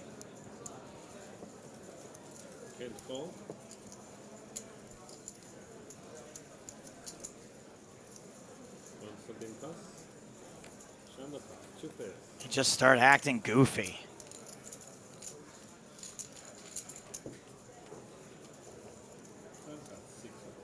Pantaleo does not improve on the turn. Might be compelled to fire again. Nope, all right, fair enough. And Kent Lundmark checks behind. River is the 8 of clubs. Lundmark has a lock on this.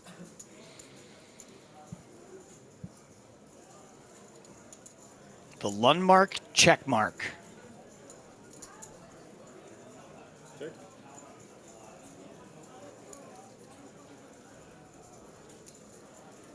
And check showdown. Gets checked to showdown. And Doesn't more muck this chips time. Are gonna slide away. Just in case. Yeah.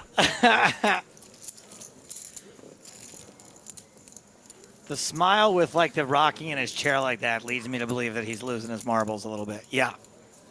So Pantaleo has lost the chip lead. Started with 6.4 million, down to 2.5 million. Kent Lundmark now playing more than 4 million.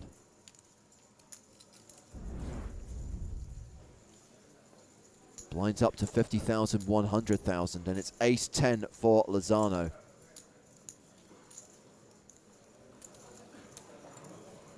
So after his appearance here at EPT Barcelona, we did not see much of Jesus Cortez Lozano for the next few years, and then he randomly showed up in the Bahamas in 2019 for the PSPC. Didn't do anything there, but did make the final table of the Super High Roller event, finishing 3rd or 4th, I believe. Love a good return. A triumphant return. Shander De Vries all in here with 3s. Lozano's raise was called by Lundmark. De Vries squeeze shoves. Shander to 3s yet again. Not doing terribly against ace-10 and ace-10. Gets a fold from one of them.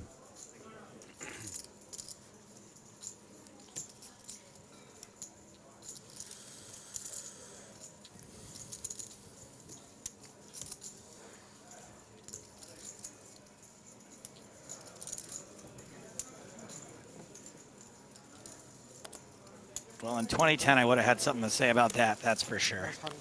Thank you.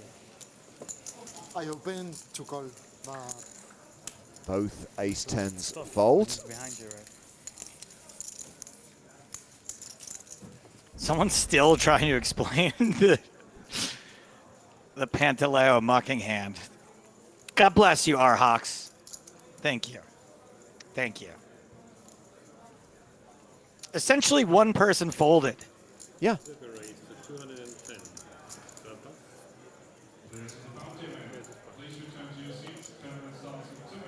I'm pretty sure, by the way, that Thor Stang has been an extra in every single Nordic Noir TV show I've watched.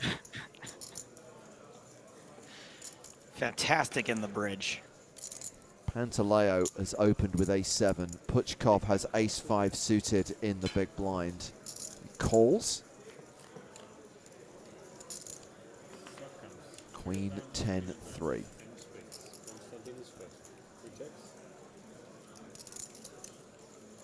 Normally, my reaction to the toothpick would be, nah.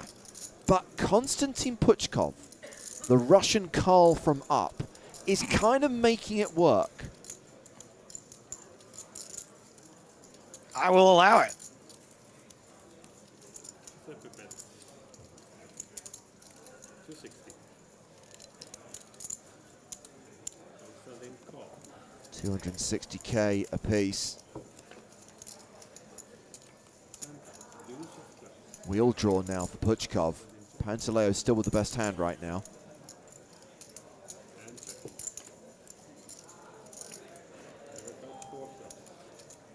And there is the wheel. Runner, straight cards for Puchkov. Toothpick tell time. Yeah, you're right. It really does mess with things, doesn't it?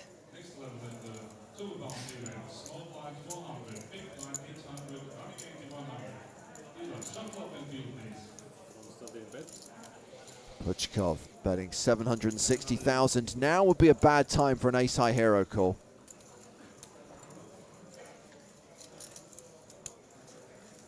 I mean, does Puchkov really look like the bluffing type? Well, I mean, guess yes. I think Pantaleo has very much lost his mojo. Yeah. Along with a significant percentage of his chips.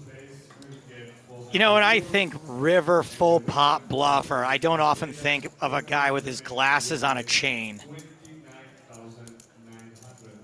Pantaleo down to 1.26 million. Came into the final table as the big chip leader.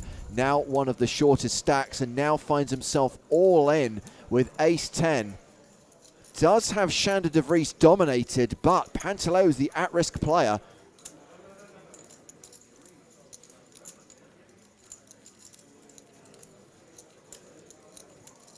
And this would be a very sad ending. And the flop comes 4, king. Oh. There is a 4 on the flop. Giuseppe needs to catch his 10 to stay alive. Pantaleo looks so despondent. Miserable. I guess that helps a little. Yeah, an ace or a 10 would save him. It's the ace. Yes! Barry Greenstein. Sorry.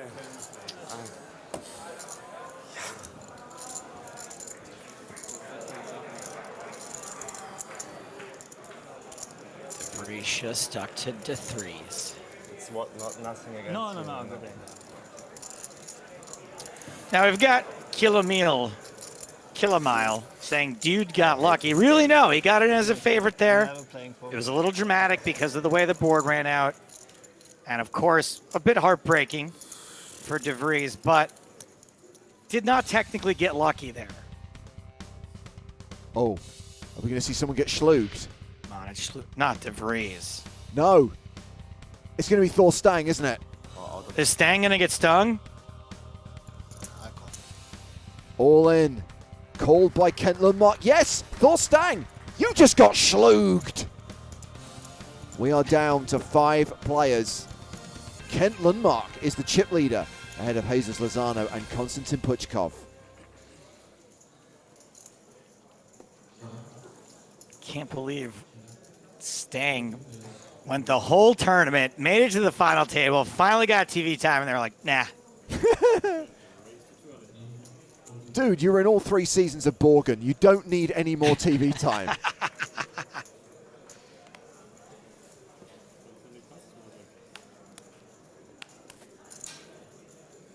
Mark with queens. Giuseppe Pantaleo all in from the big blind with ace-jack. Gets called. Giuseppe's all in with ace-jack. And Kent has pair of queens. So Kid Pantaleo survive another all-in. This time as the dog. This time would be getting lucky. Okay, he's flopped a jack. He's got 4 outs.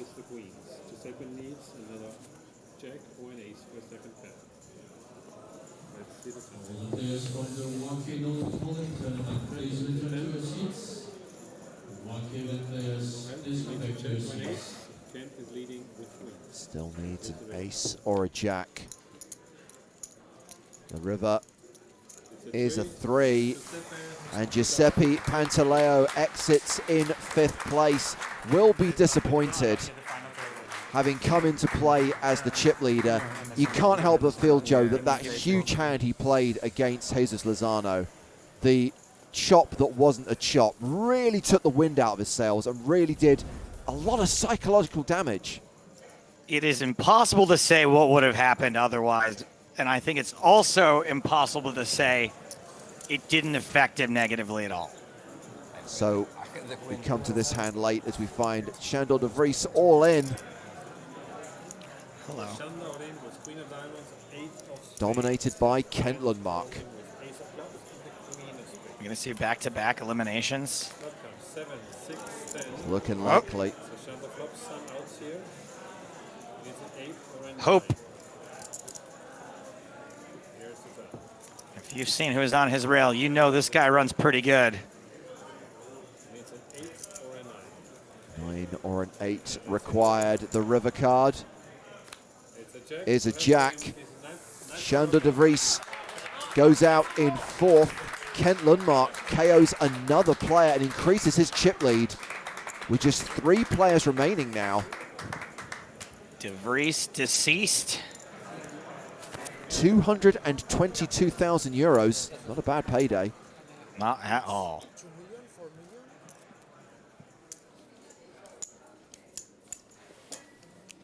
Three-way action. And I think it's important, again, to highlight a really big narrative point. We were already talking about the lack of a 2-time winner on the EPT. And that's already a big storyline. But the other big story is that there is yet to be a Spanish champion. And here there is the very real chance that Jesus Lozano could win the Spanish leg of the EPT. So this is a big moment for him to be in the final 3.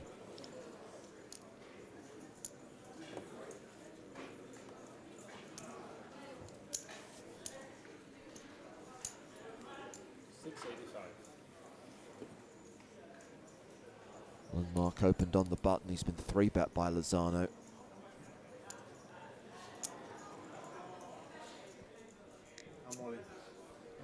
Lundmark shoves on Lozano, and Jesus is going to call.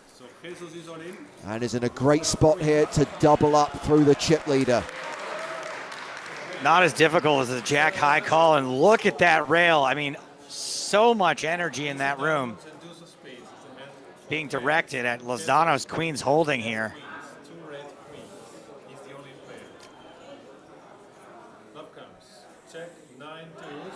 The crowd happy with the flop.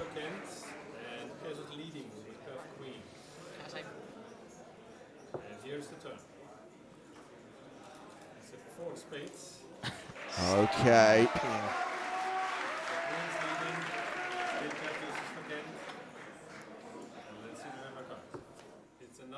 Lozano doubles up. And that might actually give him the chip lead now. I think he has the advantage 3-handed. Hello, España.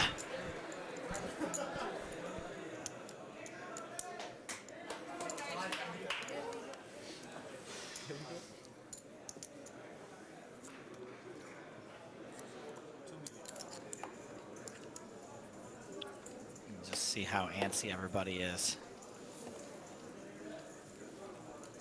Puchkov with pocket 9s.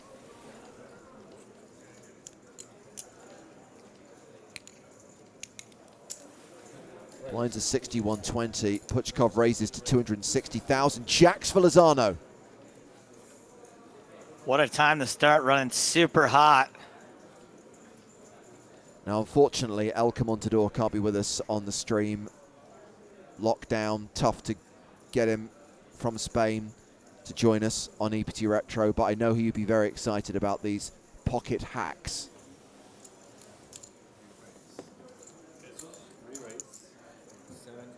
Buenos dias, El Commandador, wherever you are. Re-raise to 725,000. Kent Lundmark folds the big blind. Action back on Puchkov. Puchkov. Just a call. Going to play the flop in position. He is a 9-1 dog. And it's a low paired flop. Man, the kind of flop you'd be real interested in protecting against.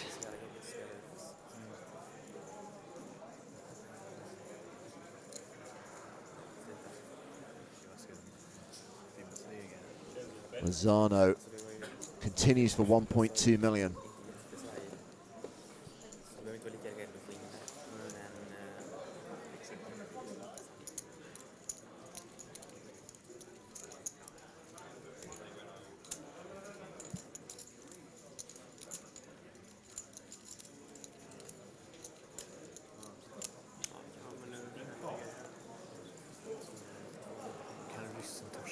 All right, just a call. Can't blame him in another very dangerous card for nines. How? Lozano shoves on Puchkov. Oh, look at them. They love it. They don't even know what the cards are. Well, they are right to love it.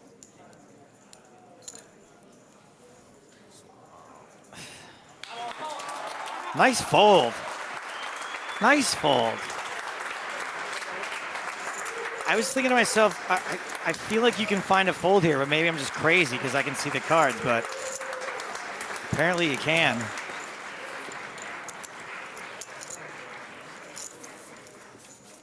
Lozano up over 10 million now. He is the chip leader, three-handed.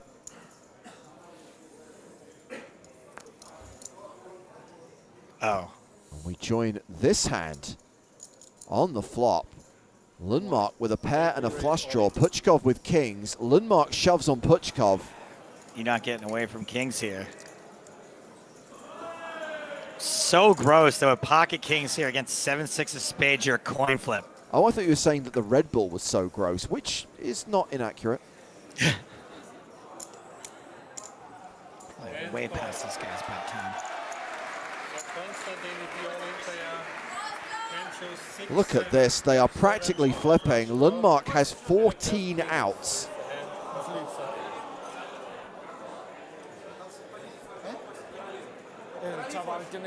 So sick to flip a coin for the difference between second and third place here, which is essentially what they're playing for, no matter who wins it.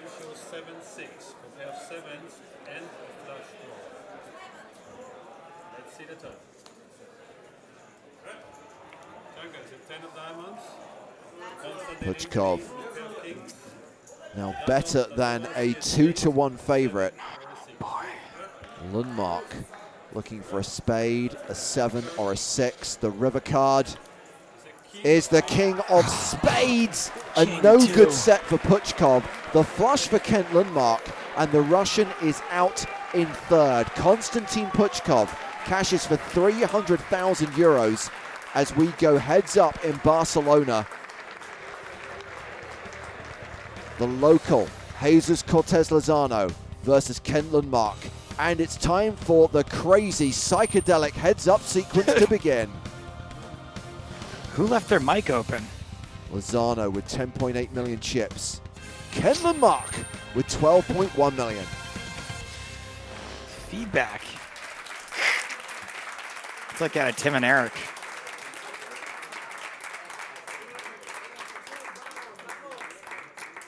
¿Cómo? Está bien, ¿no?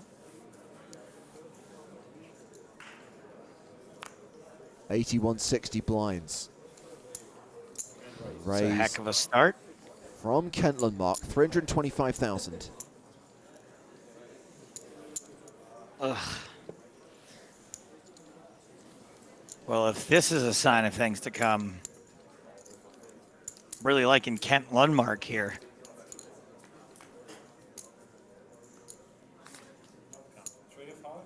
Okay, we've got top pair versus bottom pair. You know, people have said many a time, it's hard to make a pair. Yeah. But it's even harder to make top pair. Top pair is few and far between for most of us mere mortals. Such a strong position to be in. So happy to get a call here. Safe turn card, or so it seems.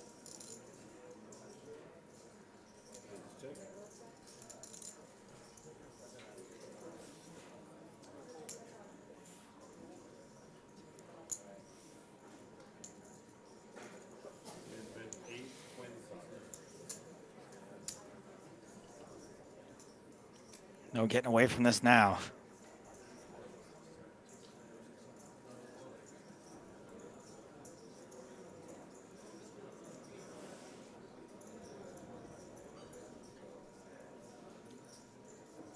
Maybe even we see a raise. Yeah, and a raise makes perfect sense. You know, you don't expect that you're going to fold out a hand as strong as ace jack, but you can fold out lots of better hands. You know, and hands that have really good equity. Yeah. And now we've got a massive pot here. Probably not the first hand of heads up they played for real, but in the first televised hand, huge pot. Probably the first significant hand. Yeah. And the board has bricked out for Lozano. So much hope on the turn. I think you got to just give up when that happens. Yeah, checks it. Feels terrible. Then Lundmark will check behind and win this 6.2 million chip pot. And that's going to give him an even greater advantage in this heads-up battle. Look, at least Lozano didn't muck without seeing the other guy's hand. What up, Swedes? Woo! Here we go. We're going to need a montage. Because Lundmark's 2-1 chip lead is now approaching a 3-1 advantage. Damn. So just checking the advertised payouts. Second place, 525K. The winner, 825.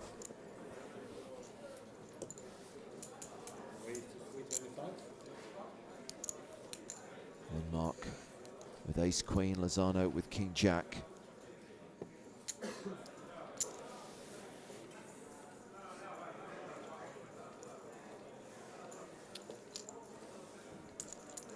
James, any recollection as to how long this heads-up match actually went? I don't remember it that clearly. 880.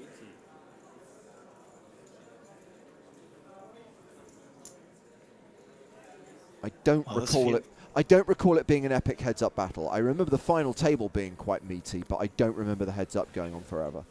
Well, it feels like it's going to be relatively short on TV if ace-queen holds. You think it's going in here? I don't know if there are 20 needs. I mean, Lozano 3-bet to 880, and he had a total of 5-something, right? So I don't see why. Yeah, Lundmark just shoves. doesn't shove. Yeah. Oh, man, look at that rail. And Lozano calls, yes, this could be it. Kent Lundmark, a 2-1 favorite to win the Barcelona leg of Season 7 of the European Poker Tour.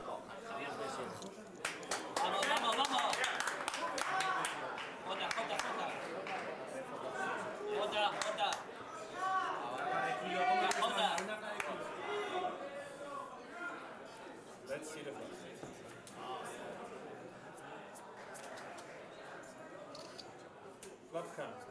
997, ace high still good. Lundmark now nearly a 3-1 favorite. Lozano needs help. King or a jack required. You're just like, please, just pair me one time. Same outs required. 6 cards that Lozano can hit to survive. If Lundmark fades a king or a jack, he's the champion. Strike 1 on the flop, strike 2 on the turn. Let's see the river card. The river is an ace. Barry Greenstein. We have a winner here in Barcelona. Joe, tell us his name. Ken Lundmark. The Swede There it is. takes it down for 825k. Jesus Cortez Lozano, the runner-up, cashes for 525k. Still no Spanish champion on the EPT. An entertaining final table. The momentum, the chip lead, the aggressive play. Pantaleo came in with the advantage, but that hand against Lozano really did the damage. Lozano made it to heads up, fell one place short. Kent Lundmark is your winner, ladies and gentlemen, and went on to become Joe Stapleton's favorite European Poker Tour champion of all time. Kent Lundmark made his mark. You know, we focused on the negative aspect of that Lozano Pantaleo hand, and we don't really, I mean, you just mentioned it, but we don't really focus as much on the positive aspect of it, that without that hand going that way, maybe Lozano doesn't go as deep as he does. Absolutely. And we already saluted the fact that he made that incredible jack high call on the river in that hand. We already kind of did one coda, which is like the fate of Jesus Cortez Lozano after that event, the fact that we didn't see him for several years, and then he returned to the Bahamas, to the PSPC and PCA in 2019. There is one other kind of like postscript to this particular EPT, and it concerns the fate of a player who appeared quite a lot in these shows. Roberto Romanello was at the feature table for at least 2 days of the coverage. The very next leg of the EPT, which was not televised or live streamed, was Prague, which took place less than a month later at the Hilton Prague Hotel from the 13th to the 18th of December, and that was where Roberto Romanello became an EPT champion, winning that event for 640,000 euros. And we were all very happy for Roberto, particularly as he was so cooperative and very friendly with all the crew making those TV shows, agreeing to do interview after interview, Pro Explains feature after Pro Explains feature. So he won his EPT less than a month later. As far as the TV cameras are concerned, they went across the Atlantic to the Bahamas because the next event that was covered, the next event that was streamed was PCA 2011. Yes, Joe, we are going to fast forward to January of that year. We are going to be only on a 9-year delay for our next stream because that's when we are going to regroup. Tomorrow evening, we're going to see the PCA main event from 2011, from Season 7 of the European Poker Tour. Excited for that one? Very excited. I think that's going to finally feel like the modern era. Absolutely. Before then, there should be a new episode of the Poker in the Ears podcast for you to listen to. We will see you tomorrow evening at the usual time. It's 1:30 p.m. Eastern, 6:30 p.m. UK time, 7:30 p.m. Central European time, PCA 2011 on EPT Retro. But for now, from Joe Stapleton and me, James Hartigan, it's good night.